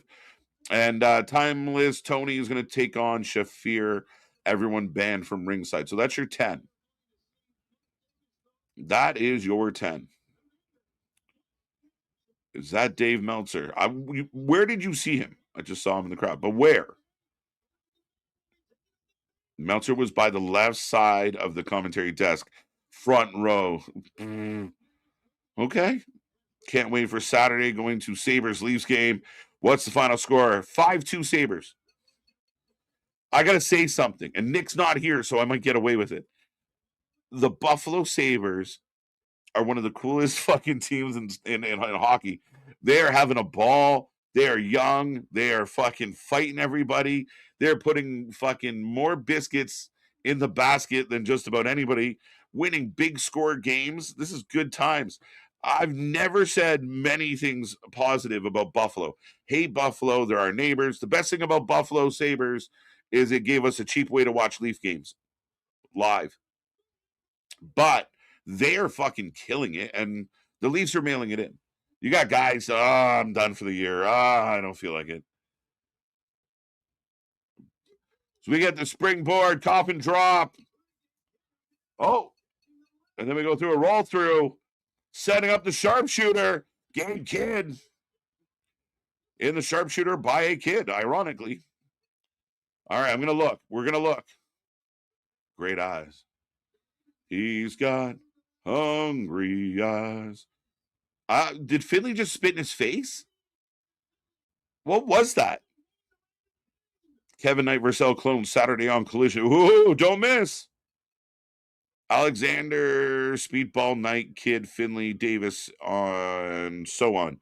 We don't know who the fuck any of these people are. And what we do know about them is they're not very fucking good at their job. We've watched them spend more time getting beat up, spend more time watching take losses. Right? If you never saw Josh Alexander wrestle before, he comes to AEW, and you're asking yourself as a fan, why should I like this guy? Why did they sign this guy? He's not good. He doesn't win ever. Like, what are we doing? Do you not answer? Like, what the fuck? She's getting all types of boily, my bud. No doubt she is just. I love Toni Storm, but my God, she's lost the plot a little bit. And again, I think that Shafir has a chance here. You put Shafir over at Revolution and let her have a bit more of a run. She's earned it. Toni goes away because Shafir beats her so badly, and maybe we try something new. But I'm with you. I think it's run its course. Her in the little thing with Orange Cassidy. 7-0 Italy. Italy's shocking the world. Winning baseball games. What is up? Just out there throwing balls. Così, ha un momento per commentare. Just loving it. Right, Nick? This match is dry like Papa's biscuits. Oh, shit. The missile drop kick onto the chair. Oh, shit. It's Clark Connors. And Orange Cassidy has been decimated.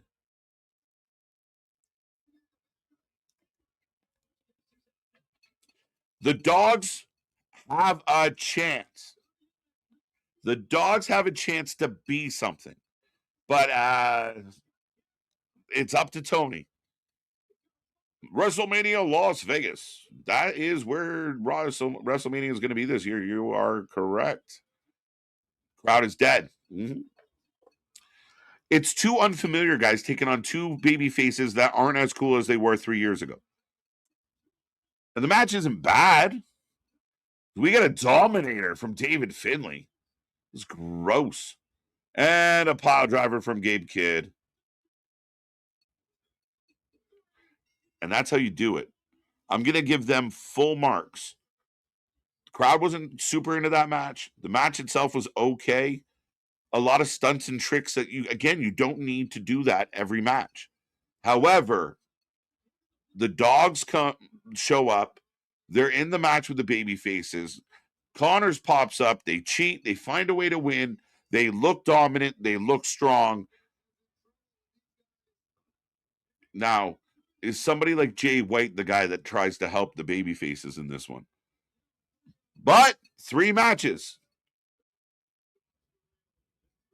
No, one didn't. But this one, another match with an aftermath. Right? So we had 2 matches, 1 segment. This would be the third one. And 1 match that did not have an aftermath.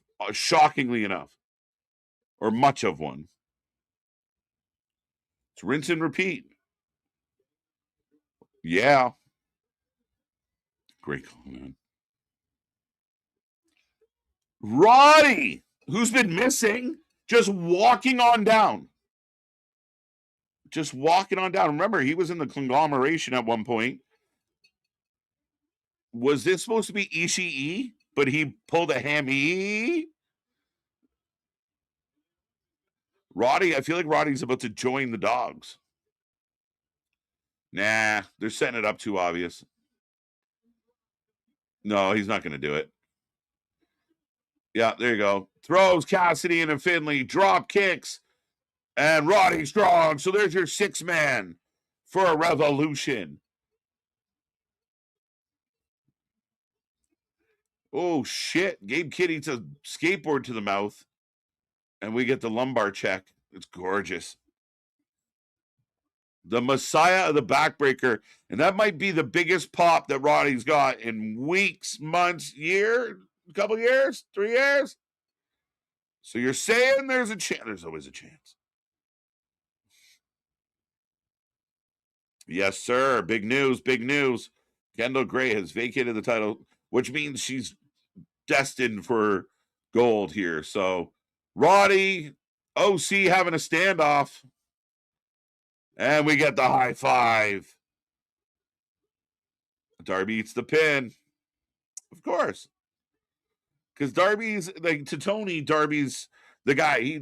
Darby can eat all the pins. He's just the stunt dummy. You show up, you do the stunts, win or lose, it doesn't matter. More Afterbirth. Sorry, guys, fell asleep. What? No, I mean, shit. You're allowed to sleep, my guy.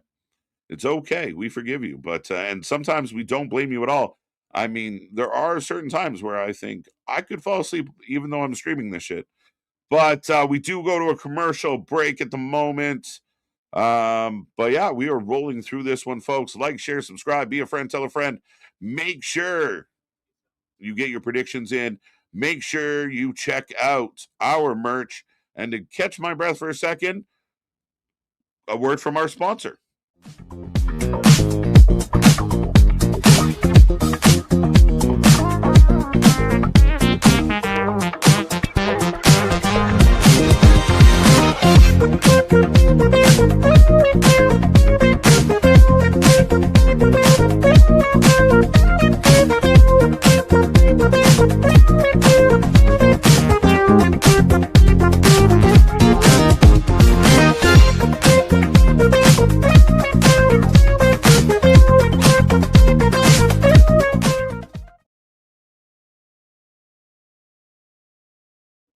There you go, folks. We got merch. We got shirts. And as MDB says, we shirt people.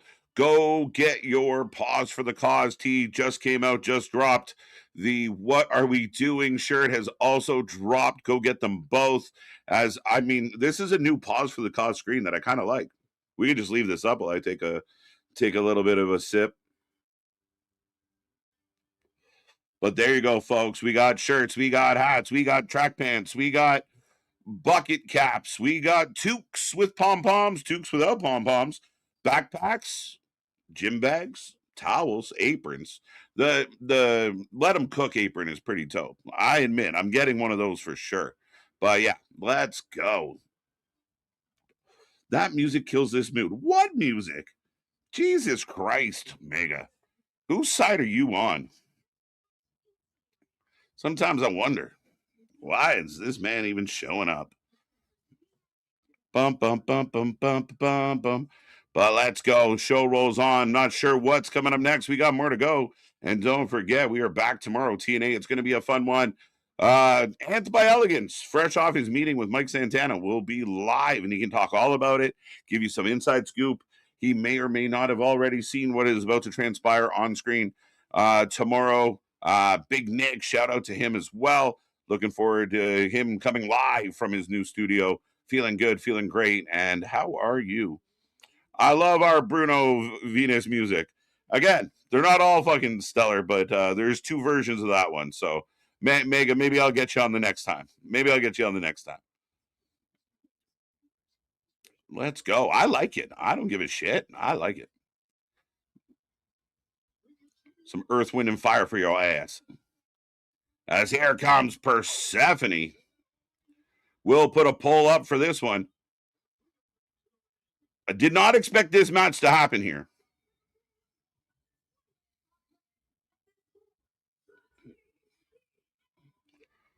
So this is for the TBS title. I can't imagine Willow losing here. But you guys can let me know what you think. Is there a chance that Persephone leaves Dynamite tonight with the TBS title?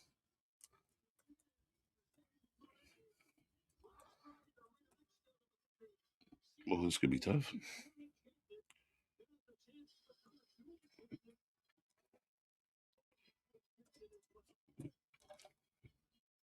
Here comes Willow.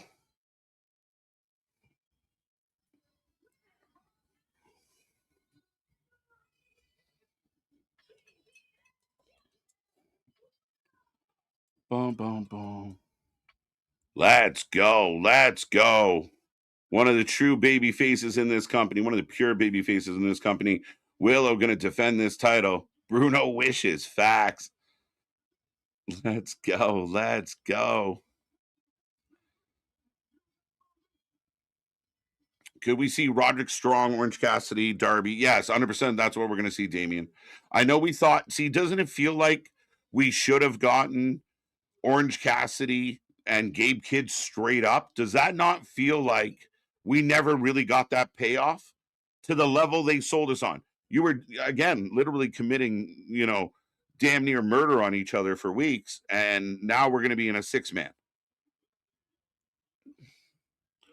Bang bang. Sosa. Yes, Sosa.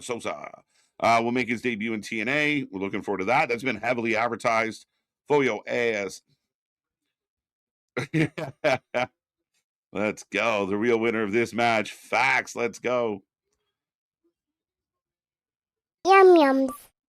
Daniel Bryan continues to be I don't hear him a lot because I'm talking to you guys, but when I catch him, someone said it, boring as fuck. Just like fucking, it's like shredded wheat.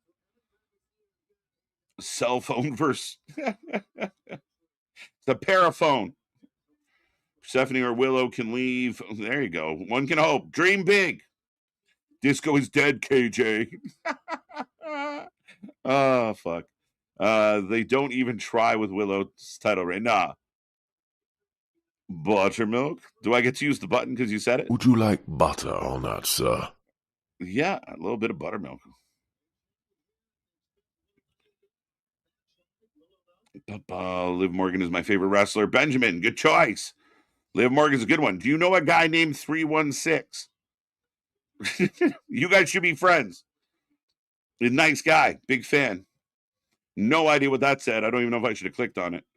But anybody want to translate for me? But welcome, Geraldo. Tiba's title match should be the main event. It could have been. I mean, at minimum, you're going to get a whole lot of energy out of the crowd, right? Like, they're going to feel pretty good about it. So, welcome, sir. Good to see ya. Buatsa. Let's go. Both tall drinks of water. One's kind of got a keg vibe going on, if I'm going to be honest. TBS title match should be main event. Got that one. Willow for the win, although Persephone could win. Persephone's good. Persephone just beat Monet. Facts. You guys are hilarious.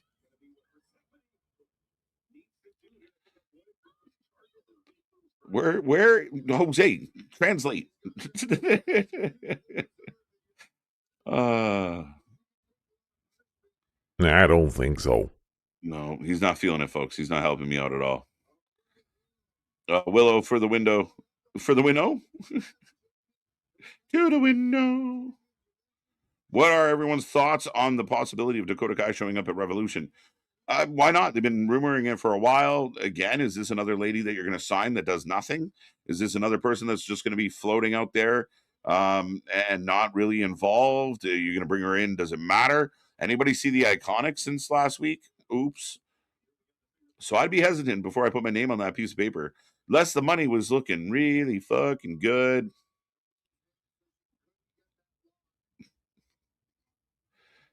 That's why "what are we doing" is my catchphrase. I'm always confused. I'm like, what are we doing?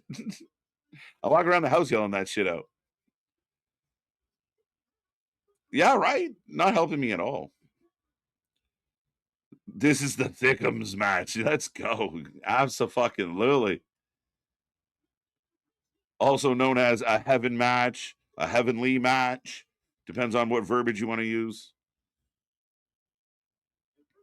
The Amazon match is one of my favorite titles for it all. Yeah, straight to the snack bar. Get the fuck out of here. Thank you for signing. Right, you have an opportunity to make that women's tag team division mean something. It is meaningless. It's rare AEW has a Yum Yums match of this magnitude. I'm into it. Let's go. That's a funny thing to say, MDB. And not a lot of people talk about it, but I feel like the other programming, it's definitely out yumming the AEW yum yums. And no disrespect to the yum yums that are there, but my lord, I feel like it's not as frequent. It's not as frequent on Wednesdays.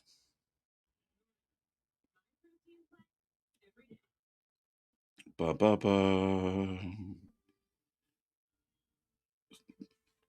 But yeah, Persephone strong. Yeah, she definitely got 100%. Let's go. Persephone definitely got power. Right? Like, am I crazy? That'd be funny. How did the sickles fall in this one? No way, man. I don't know. I feel like we're talking top level yums. I mean, like pristine. So I don't know. We might get one yum out of, but I mean, there's less usage, so less yum participation in the situation.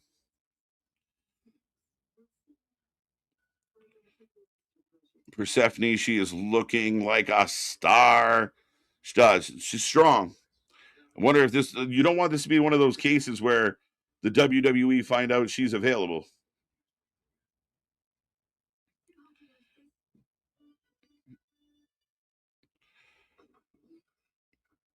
Undeniable yum yums. Yeah, for sure.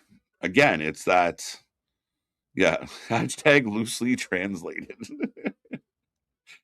I think Persephone has a good look. I haven't seen much of her work, but I like what I see so far. Rance, I'm with you. I've seen her work quite a bit, to be honest, and I think she works strong. Again, it's not easy to kind of work that CMLL system. So she's done very well. She's had a lot of success out there, and she can go big, strong. Shocked that she hasn't been signed by somebody outside of that, outside of CMLL.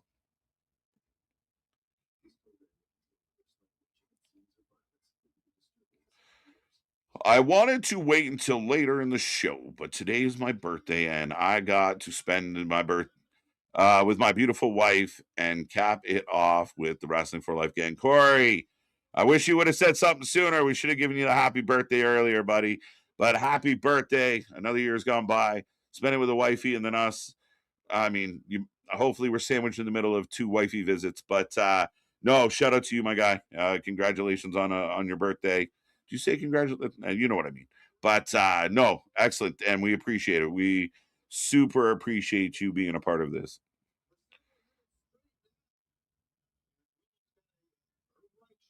CMLL Cool J.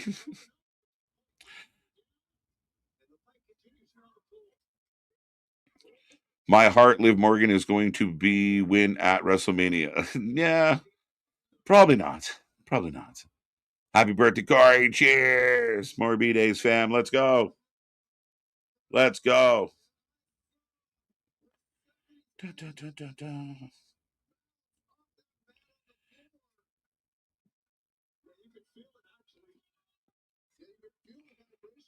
Boom, boom.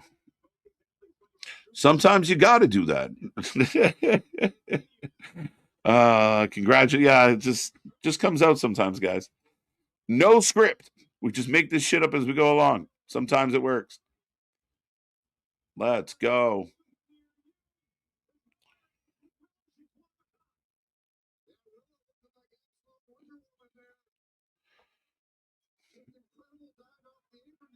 Right now, Willow's up. Persephone's down in the corner. Looks like we're about to get a hip thrust. Oh no, cannonball. Persephone gets squished. Oh, and she's just holding on to the rope. Not great wing. Not great wing.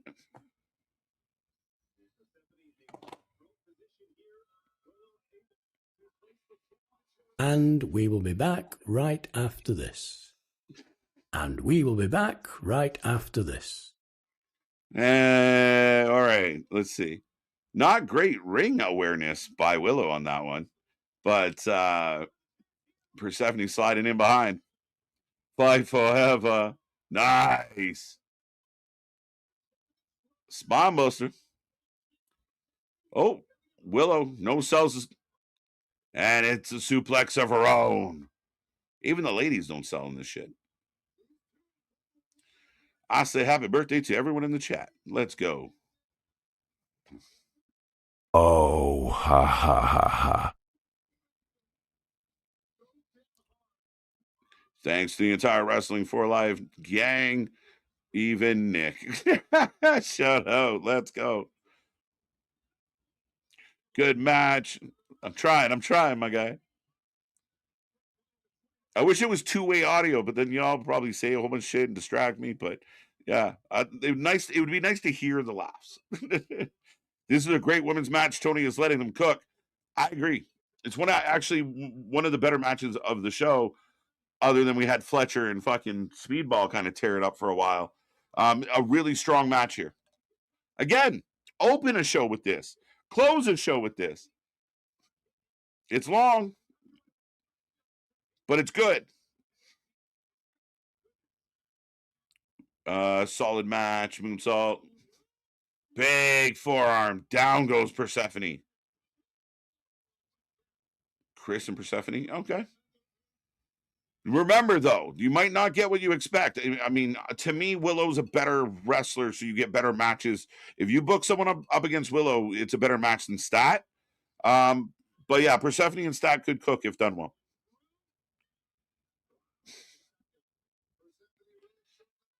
And the Thunder Roll.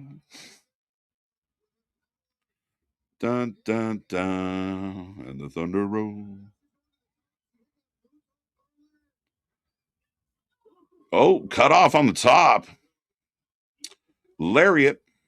The ladies are doing the Mox thing of no selling KJ. The company, Vance, the company, it's no different than anything else, right? It's things have rules and structure for a reason. It's no different than, if there's no rules in an elementary school, you're going to show up and the kids are going to be running around everywhere doing anything they want. That's kind of what, without parameters, everybody just does it. So it's unfortunate because it's a good match, but you should sell your opponent's moves. Like, I don't get this philosophy of don't sell your opponent's moves. It also makes you look better that you got hurt and were able to overcome. If the moves don't look painful, and Willow gets the backslide W. There we go. Again, the endings of these matches are, we got to work on some of these endings. Did this qualify as a pillow fight? Yes, for sure. Uh-huh. Woo! Let's go. Triple H needs to be fired. No, not yet. Not yet. Do you think the women's tag team titles will be defended at Revolution? It would be a shock if they were, Damien. What are they building? Right? Like, I thought they were building something, but, here's Willow. I don't know. Yeah, again, the endings are bland because they're protecting everyone. Willow can't hit a finisher and pin Persephone because you don't want to make her look bad. So another backslide, another roll up, right? Like, it's in an attempt to protect everybody in the business because you don't understand that you can lose a match to a champion and survive. This modern idea that wins and losses are super fucking important. It's killing it because this is what you get. You get 3 finishes tonight that were kind of flat, but they become flat because everyone needs protected. And if everyone needs protected, you get bland, you get middle, you get boring. It's just the way it is. And that's what happens. That was a really good match tonight. But you get the bland finishing because you got to stay in the gray. You got to protect everybody. Whoa, Rants. AEW could definitely use Persephone. And the fact Tony Khan keeps Athena locked in Ring of Honor, seriously, all jokes aside, needs to be studied. I would love just for someone to tell me why. Like, I would love Tony Khan to give me a candid answer, or Athena to come out and say this is why. Like, is there static with her and members of the main roster? Is there, an issue between her? Like, you would imagine if there was an issue between Athena and Tony Khan that she wouldn't be champion for as long as she's been champion. The idea was that she was going to hold that belt long enough to break the record. I think she did that a long time ago. So I don't know. I don't get this. You're right. Like, there has to be an investigation into the kidnapping of Athena, because we cannot find, like, she has been held down in the Ring of Honor dungeon for so long. I would also love to know when her contract is up. And if her contract is up soon, do you re-up if you're Athena? What do you do? I'm very curious. Predictable. Yeah, predictable's allowed. Wrestling is often predictable as far as outcomes go. Willow should win because she's the better talent in the situation, quote unquote. I'm not getting in a Willow versus Persephone debate. What I'm just saying is she's the expected winner. She's the favorite. Her losing is an exception, not common. Too many people lose commonly nowadays, and it's odd. But ultimately, predictable. But the match itself was good. The finish was predictable, and again, you flatten your finish by trying to save everybody. the choreography is not choreography. Why the AEW matches finished so bad? Kind of what I just said, my guy, and I kind of doubled down on it, but it's in an attempt to protect everyone. You bore your fans, right? Because what would be the most exciting for the fans is a solid finish, right? If Willow gets a hold of Persephone and hits her with her finisher and pins her, all right, fine. Now you still can run back a rematch or do something else, but it doesn't end. It doesn't ruin the wrestler. She got beat by a champion, right? Should you be out there losing clean to jobbers? No. But good wrestlers lose good matches. And in an attempt to protect everybody, you saw it tonight. Everyone's getting protected. And it gives you a boring finish because there's no decisiveness. The most decisive win was the Dogs. And that was well done. Cheat and get the pin and get the fuck out of there. Perfect. Well, then we had Roddy, but that's a different story. No. Wait, I'm on a tag team again. Speak of the doubles. We got Harley. We got Willow.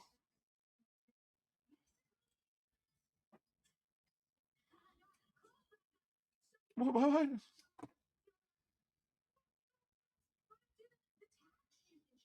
Okay, so here we get the randomly throwing out a tag championship match.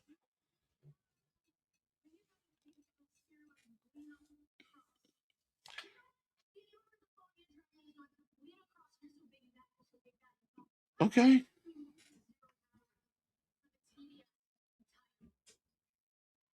Wait, they just said tag team titles. Wait, what the fuck? Did I miss a curveball there? Did she not just start the whole thing about, like, let's put the tag titles up? And at 0 hour, I believe they just made Willow and Lana Cross the what we're gonna get. Hey! Yeah, I don't understand. Where do you stand on a triple threat between Athena, Willow, and Persephone? I will be attending. AEW hasn't added another match to Revolution. It might stay at 10. Well, I think we just got a pre-show match added. I want to verify that. I haven't seen it yet, but we'll see how fast Wikipedia can make it work. But yeah, it looks like Willow is going to take on Cross at the pay-per-view. No, see, that's not what I heard. That's not, unless she fucked up the end. Because at the end she said, Lana, I'll see you for the TBS title, and walked off. So did she botch, or did I mishear it? Or is she pulling double duty? 0 hour. Yeah. I love when people brag about being on the pre-show. Again, it would have been a nice, solid women's match for the main roster, the main show. 11 matches for Revolution. Is Vince working for AEW? Fucking loves it. Loves it. Tony can't help himself. He has to try and find a way to get everyone on the show. It's why 6-man tag, 6-man tag, 6-man tag, pre-show battle royal. It's like he doesn't want to hurt anyone's feelings and be like, you're not on this one. I'm sorry. 2 pre-show, yes. 2 pre-show, 3 pre-show, I think. Because AJ's got to be on the pre-show, right? Boom Boom AJ versus TBA. Right now it's listed on the main show. Now, is it on the main show because TBA is going to be somebody cool? Because the only thing that I don't know.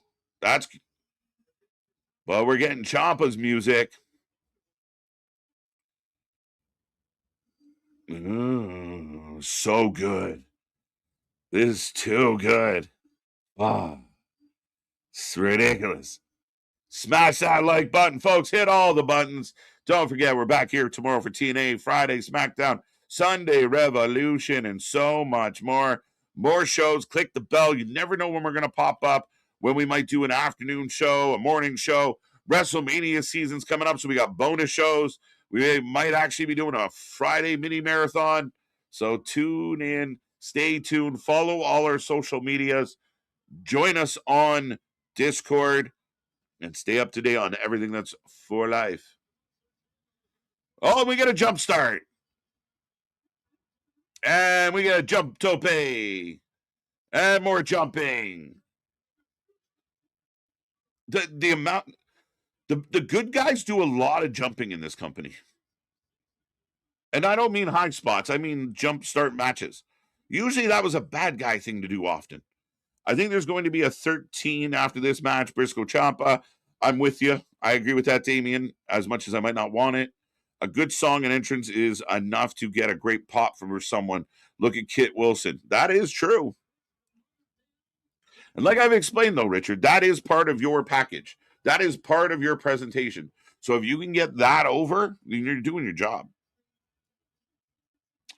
To be fair, Athena left WWE because the regime at the time wanted all of the women to dress like Mandy Rose, who isn't there anymore. They are focused on wrestling now. That is very fair. Very true. And I mean, would Toni Storm still be in WWE if it wasn't Vince McMahon? Would Athena still be there? Would others still be there, male or female? But your hope is Athena leaves WWE and comes to AEW and gets the opportunity. The fact that she's been champion for, somebody can tell me how many days it's at now, is, did we just get the bell to start the match? But yeah, we are getting power to glory. Knees up, though, as Briscoe takes a suplex, no sells it, and the Buck hits a 450. We sell fuck and all in this company.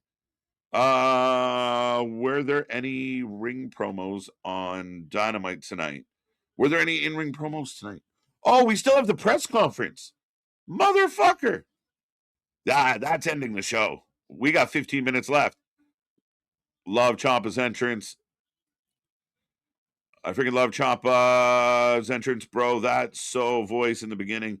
It's too good. I love it. I think it's so good. So well done. And Ciampa's actually been on a run where 9 times out of 10, he has a pretty good fucking entrance song. His entrance here is awesome. It's miles better than what he had been using. I don't miss. We are. Yeah, it's fire. It's good. Let's go. Remember when people thought Ciampa was buried? Well, here he is in the main event. A bit of a reach gamer. He hasn't been booked well. And I don't know if I'm on the record talking about, but they all but buried him. Keep in mind, he's here in a triple threat or a trios match right now. Yeah, I mean, fair enough, but I think that's too simplistic. I really don't like how he's been booked. He has not been booked well. and being the add-on in a trios situation. Reyes to Reyes preview including it goes in 30 minutes. Let's go. All right. KJ shouldn't AEW's pay-per-views go 2 nights to split the card. They better fucking not, Anonymous.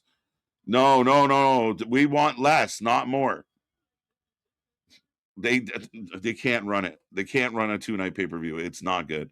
It's not a great idea at all. I never thought he was buried, but it was momentum killing losing the belts. Yeah, did I think he was like never to be seen again? I was nervous.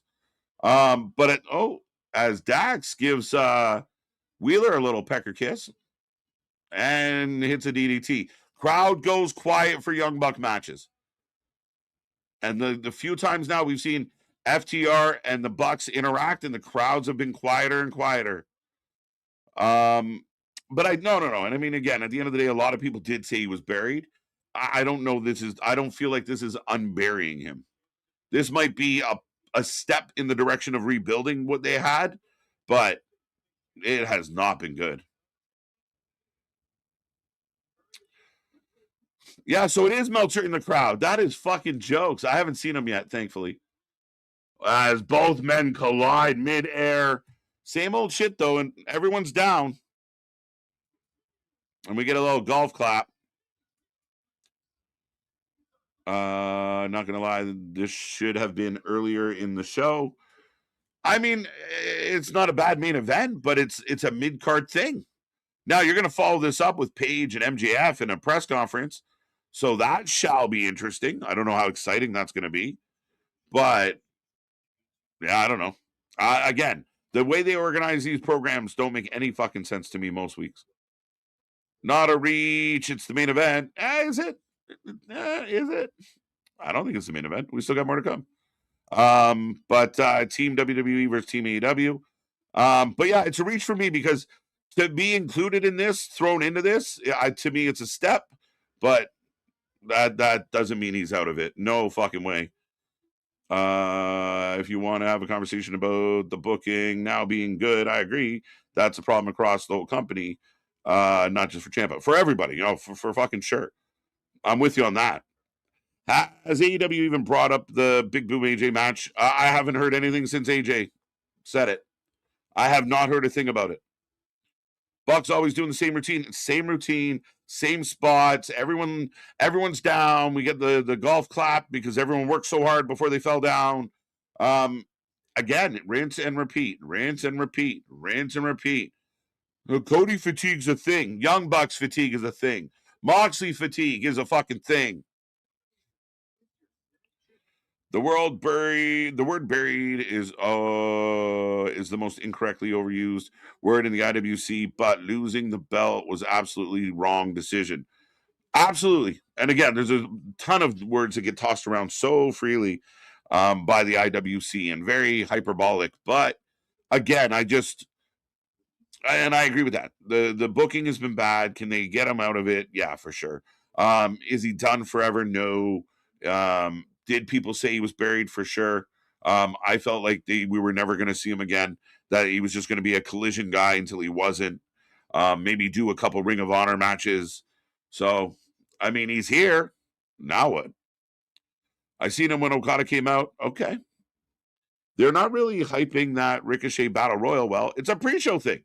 You don't have to hype it. It's going to be Ricochet. It's going to be the Dark Order.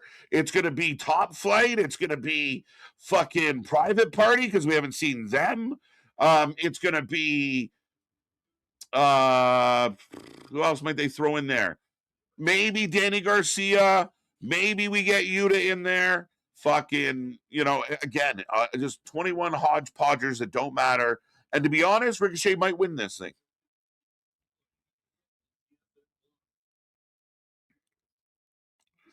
I'm a big WWE fan. Benjamin, you came to the right place. We are very big wrestling fans.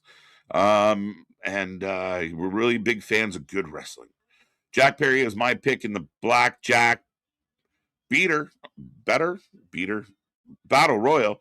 That's what I put on my predictions. There you go. Damien giving out secrets. Losing the belt wasn't the ideal booking. He lost to Kyle Fletcher. It's not the big boom. So I never looked at it as being buried. He is still getting a pop. He's still good. He's so good. So you're right. Yeah. I completely agree with everything in that bubble. You're right. It hasn't gone well, but we've seen it a lot. It's like this common pattern that Tony has. 20 lower mid-carders. Oh, fucking basement. We're going to the bottom of the fucking barrel. Maybe they surprise us a little bit with, I don't know. Fuck, who could they surprise us with? As we get the X Factor into the moonsault to the outside, these motherfuckers hate wrestling in the ring. Drop kick to the outside, FTR's down, set up the split leg spot that we do every match. And the crowd clapped.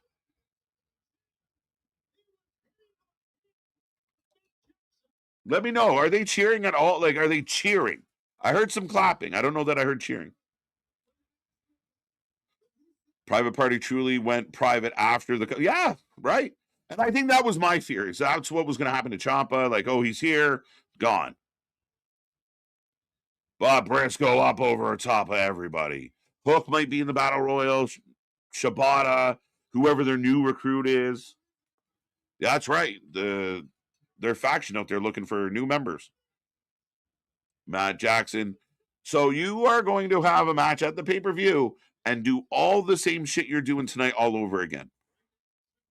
So not a segment, not an angle, not a build-up. You do a match and you essentially do all your favorite tricks, which you're going to do again on Sunday. Is that not a problem to people?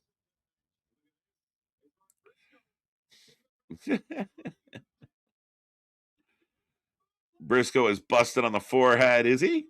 Ah, shit. They set up a table. Of course they did. Right now, we are 7 minutes away from the top of the hour, so the press conference is going to be post-show. Damn, did everyone went to sleep after the... Yeah, listen. Willow Nightingale is more over than the Young Bucks, guys. It's not my opinion. It's what I'm seeing, what I'm witnessing, what I'm hearing. And again, the Bucks have been doing the same moves in the same way, in the same order since, what, 8 years ago, 9 years ago, 10 years ago? What are we doing? Right? They're the boy band that grew up and are no longer hip and cool. Willow doing double duty. It's official. Willow is pulling double duty. So they doubled it up?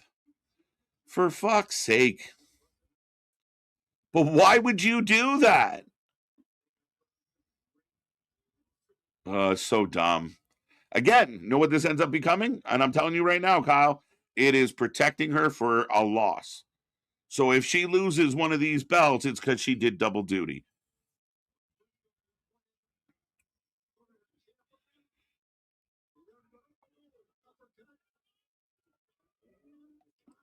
Dun, dun, dun, dun, dun, dun. There you go. Revolution has 13 matches now. So in a blink of an eye, we had 2 more, and the same person is in 2 of them. It's fucking bad. Imagine being Deonna Purrazzo or Athena, or list off the names of women we never see. Thunder Rosa, who got her 1 match, and she's gone again. And you find out Willow's going to do 2 matches. That hurt a little, sting a little, and we love Willow. I'm not putting Willow down. It's not her fault. Ricochet as champion should have said, no, I'm not defending my title in a battle royal. No one's going to say no. And I agree with you. He should have. Right? This guy talks big game. It's all talk from Ricochet. I will defend it against the winner. Right? But I think guys like Ricochet should have a pay-per-view match. I think Kyle Fletcher should have a one-on-one pay-per-view match with somebody. I think there's too many people getting lost in multiple men matches that don't make sense. You don't need Kyle Fletcher going after the trios belt. Look what's happening with Willow right now. Shatter Machine on Mark. And nobody know. Oh, there we go. Mark's the legal man. And the Buck comes staggering back, and that was stupid. Yeah, right. TK announced 3 more matches for Sunday night. You have an update. Yeah, I'm just reading through it. Yeah, thanks, Jason. Appreciate you. Get some light on. Willow versus Lana Cross at Revolution. Willow and Harley versus Penelope and Penelope and Megan Bain. Is that what they're going to do? Dave Meltzer is AEW's Nick Khan sitting front row. It is fucking hilarious to see. Wait till the ratings come. Oh, I was there. They were so good. So we get the stack pile driver on the table, or on the commentary table. Ciampa comes to his feet. Big knee to the back of Briscoe, who was just hanging out. Long two, firing up. 4 minutes left on the clock. Rosa got done dirty. We knew she was going to. We knew it. We fucking knew it. Stephanie Vercour's got a new song. All right. Very true. Watching the Bucks matches feels like I'm watching a replays. It does. And again, they pull out all these big spots. I'd love to see them, do a proper tag. Have people on the apron. As Ciampa pins Briscoe, so there's your 14th match. Yeah. Hold on, Philip. They're going to do it. Tony Khan can't help it. And I'm telling you right now, if Ciampa and Briscoe are on the pre-show, I'm going to be pissed on their behalf. And I always say don't do that.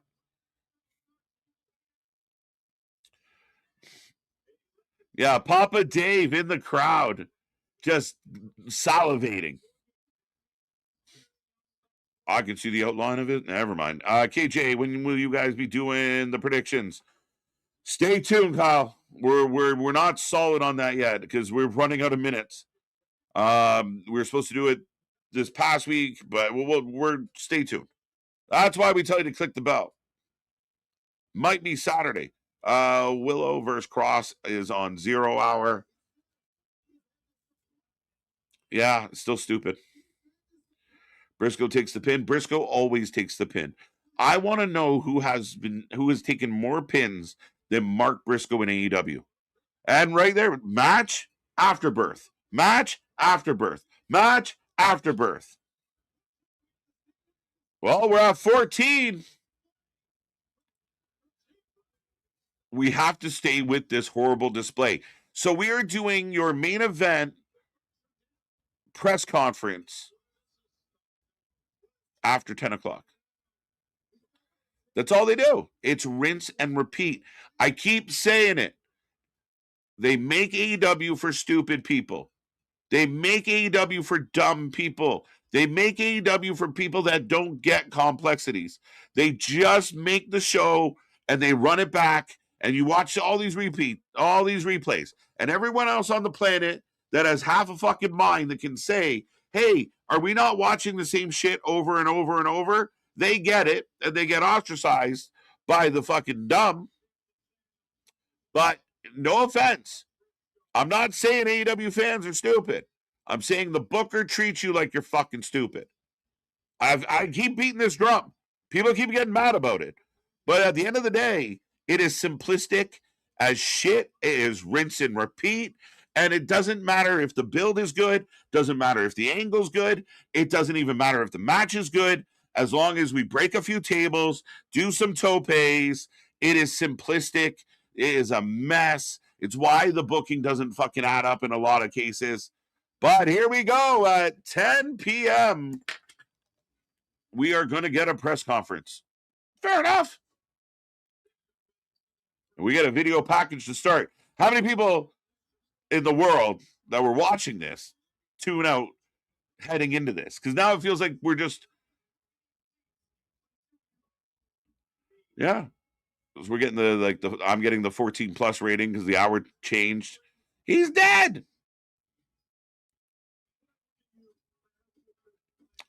There goes Briscoe. So it's going to be Briscoe Ciampa at Revolution. Should be good.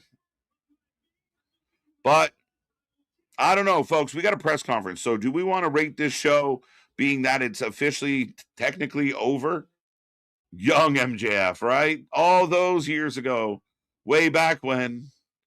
There goes my Briscoe. Watch him as he goes. If the sickos could read or understand English, they'd be very upset. Facts. And again, I don't want to pick on an entire fan base, and I don't want to stereotype a whole group of people, but it's right there in front of us. The blatant and obvious repetition, the blatant and obvious lack of creativity, the same old shit, the using stipulations and gimmicks to avoid good wrestling. This is not where the best wrestle. This is where the wannabes brag about being the best. That's the truth. It's not about, oh, I'm better than this other roster, or we're better than this other roster, because when the scoreboard gets checked, there's nothing to prove that. And the idea that AEW, well, we just put on better matches. Do they? Or do they put on better carnage?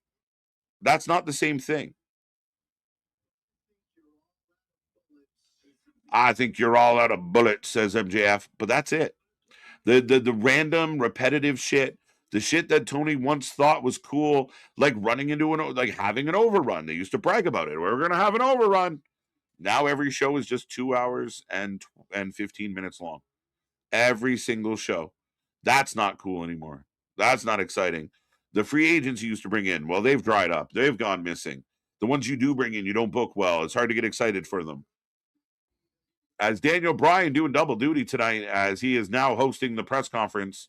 That's why Dave Meltzer would have been there. They would have invited Meltzer and their nearest and dearest, their favorite butt buddies, to be there to report on this important press conference. Right? He's about to lose at the pay-per-view. I don't even know what to rate this show. KJ sounds like Stephen A. Smith. Oh, okay. All right. I think I've never been accused, but that's kind of funny.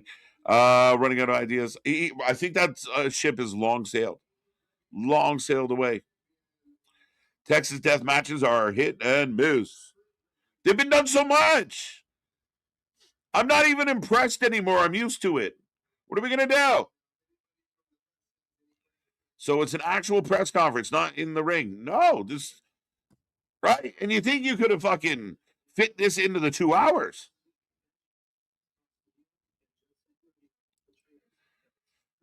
What is this one? He went from a champion to the first Midgard lower. Blah, blah, blah, blah. Yeah, he's fucking, again, talk to me in a few weeks, and we'll see where he's at.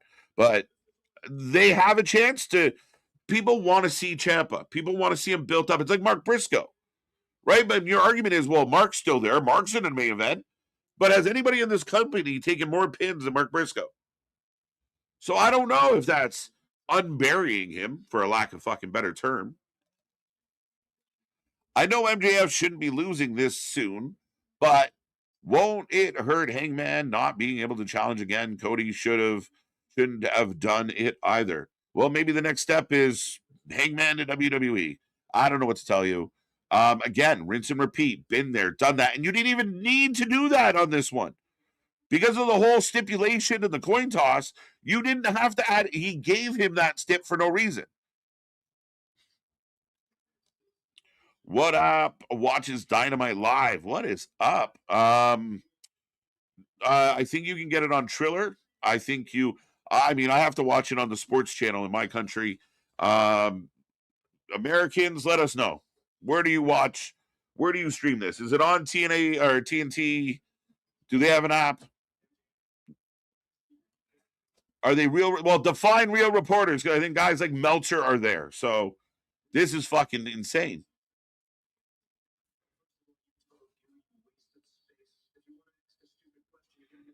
Stupid stipulation. If Hangman loses, he cannot challenge for the belt ever again. Yeah, it was unnecessary.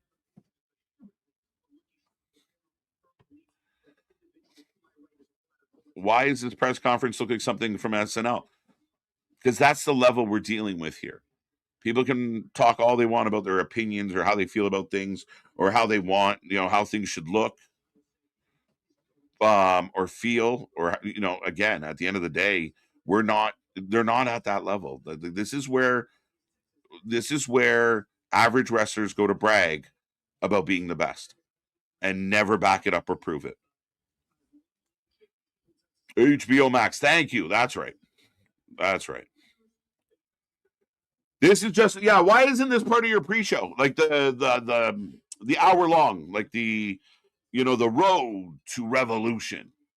Like, this is such a flat way to end this show. But technically, is it even still the show? Oh, Denise Salcedo from Spiteful. Yeah, she left there. Yeah, it's boring. It's fucking boring. And they've already kind of gone through the fucking gambit. They've already insulted each other. They've already put each other down. The fuck are we doing?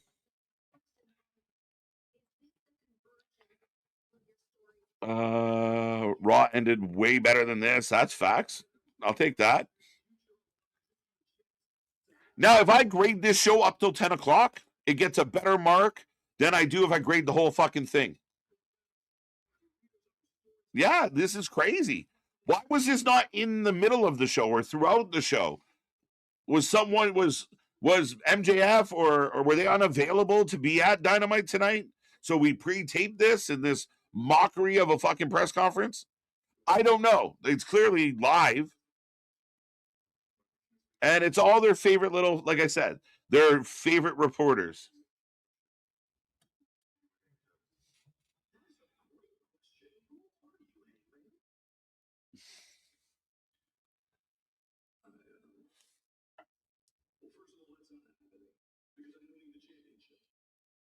What is this?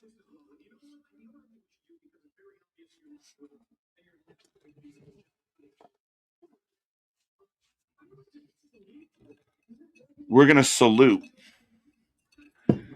What is this, guys?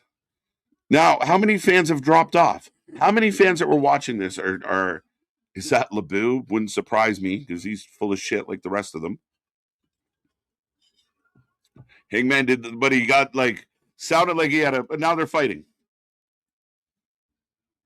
Hangman punches like a girl. You throw a ball like a girl. AEW is shit. This is trash. Are they going to fight out into the building? Shit! Yeah, they're going to fight out into the building. Yeah, this is fucking bad, folks. What have we done? Why couldn't you fit this into the 2 hours?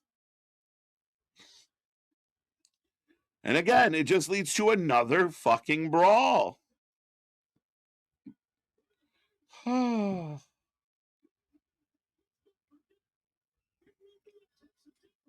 Let's not forget, it'll be we can't forget, Tony. They're all death matches. Every fucking time it's a death match. I keep saying it, folks. They make this show for stupid people. Oh, now we got security. There's a man damn near choked to death tonight. Not one of these motherfuckers showed up for it.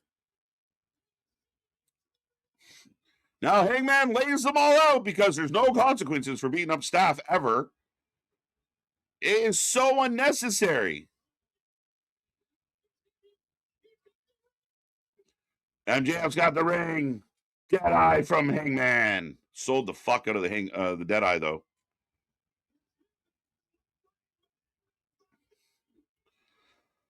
Oh, Hangman's not done.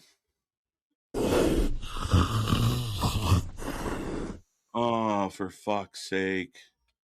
So we got a board with barbed wire on it because they knew they were going to get in a fight and end up out here. So Hangman planted a board with barbed wire on it. And here it is. Because we knew security is worthless. They mean nothing. I'm glad I didn't watch. This is actually hurting the overall rating for the show, truthfully.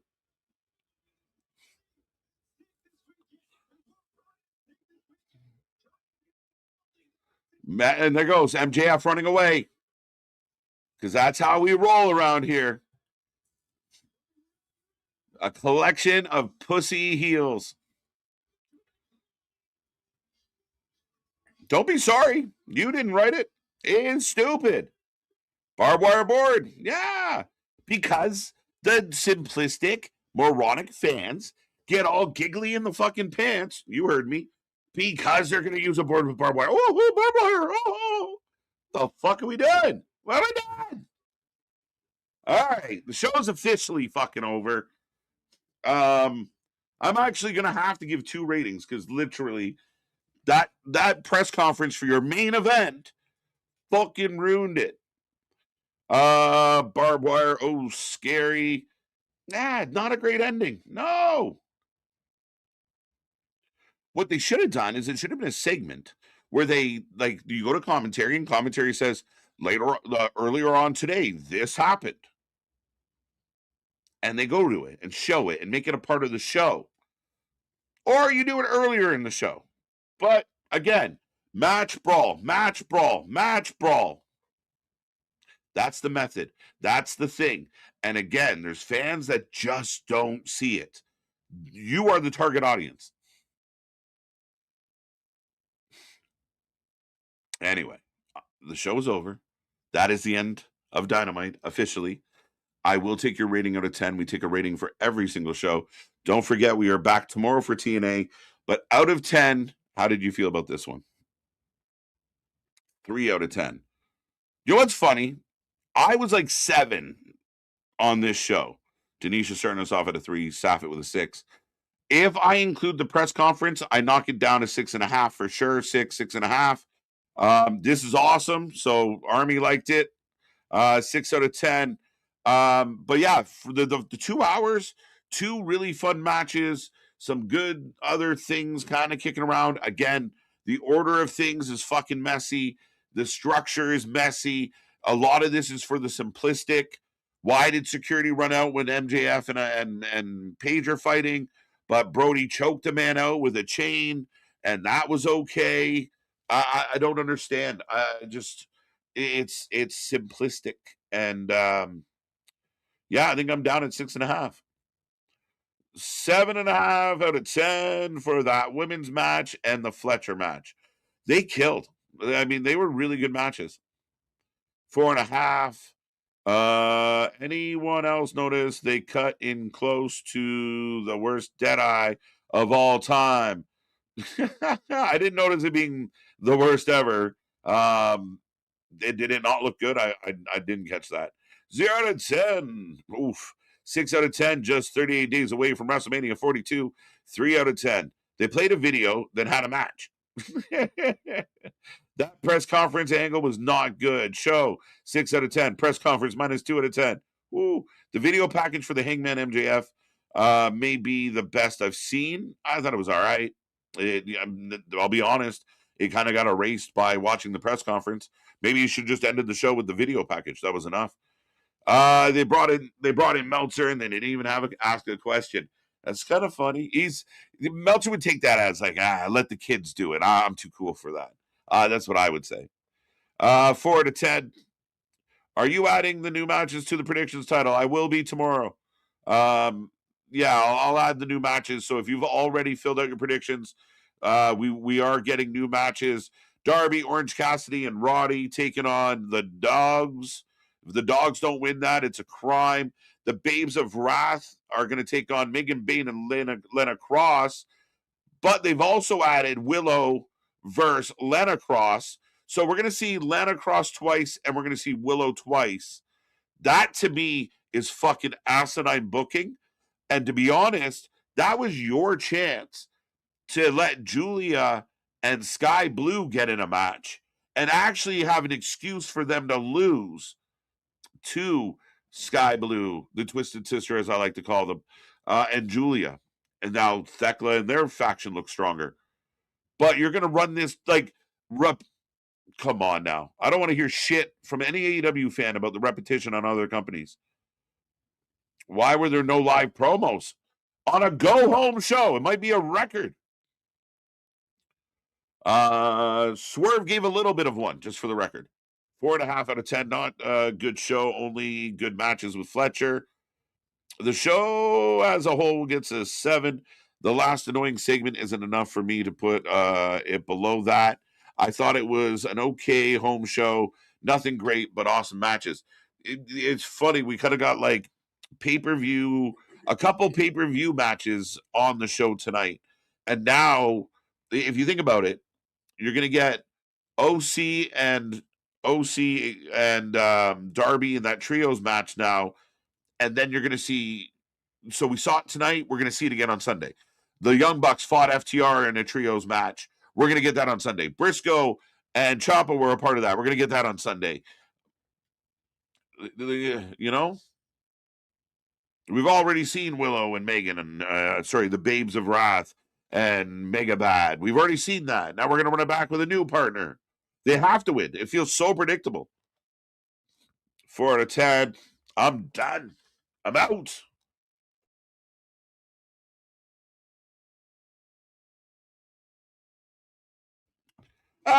I mean, fuck. 4 out of 10. Massive L segment. What a fucking horrendous way to end Dynamite. It would have been higher if the press conference didn't happen.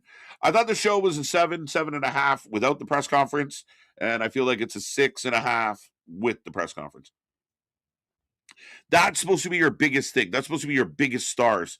And people can say whatever they want about like Cody fatigue or Roman or Punk or any of the top guys on the other company. That shit was atrocious and feels Bush League. 9 out of 10. Impressed by the lady willow-faced Persephone. I'd like to let you put it that way.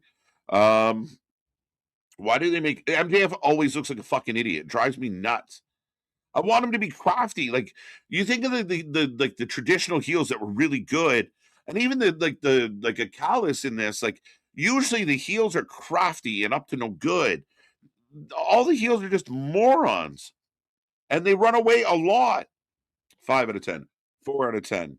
TNA Wrestling tomorrow night. Yes, we will be there live. So do not miss that. Dun, dun, dun. Where are we? There we go. That's up. See y'all tomorrow. Mega, thanks for popping in, shitting on the music, and leaving again. It was good to see you, buddy. She should have had Willow do an open challenge. That would have worked. I could be okay with that. But Willow shouldn't be doing double duty. Revolution will end at 2 a.m. It's fucking asinine. They had 10. Now, we still have one more show. Does Tony Khan get to 15? Let me know. If you can hear me in the chat right now, just give me a Y or an N. Will Tony Khan make it to 15 matches before Sunday? They have announced tomorrow. They haven't announced it yet. Is that what you're telling me? So they haven't announced that. Okay. No, they haven't. You're right. There is no new update on that. So I'll give you that.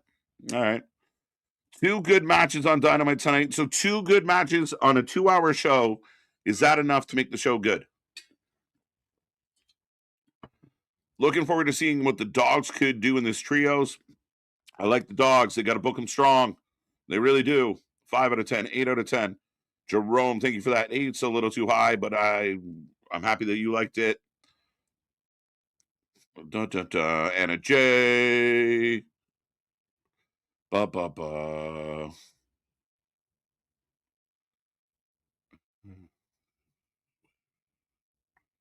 Let's go. Anna J for the win. I'm guessing 13. We'll see. He's at 13 now. Does he add anything else? Do we get Ciampa Briscoe? Or are they not good enough to make it? And then we go back to arguing with Boston about where he stands. I'm going to say yes, 15. No, yes. Look, damn it. TK doesn't have enough people on his roster to not have people wrestle twice. Right? Right, Corey? Fuck. What else would he do? I mean, where do you find wrestlers? We don't know. Anna Jay's become the newest Britt Baker. Rumor is that she's on her way out. Other rumors are she's not. We really don't know. I have no idea, Damien. But with all that being said, folks, that is the show. That is the stream. That is us tonight. TNA tomorrow. It's going to be a fun one. I will remind everyone, Sunday Revolution, if we haven't talked enough about it, we will be here. Stay tuned for updates on the prediction show. But other than that, be here tomorrow, 8:45. It should be a fun one. and we're looking forward to it. Ladies and gentlemen, thank you for joining me tonight. On behalf of Ringsider Anthony, on behalf of Big Nick, I'm Mr. Reverend KJ White, the Iron Man of YouTube. Have a good night. See you on the flip side, folks. Where's the ad? We got to hit the button. Wait, I forgot the button. Would you like butter on that, sir? Yes, we would. Have a good night.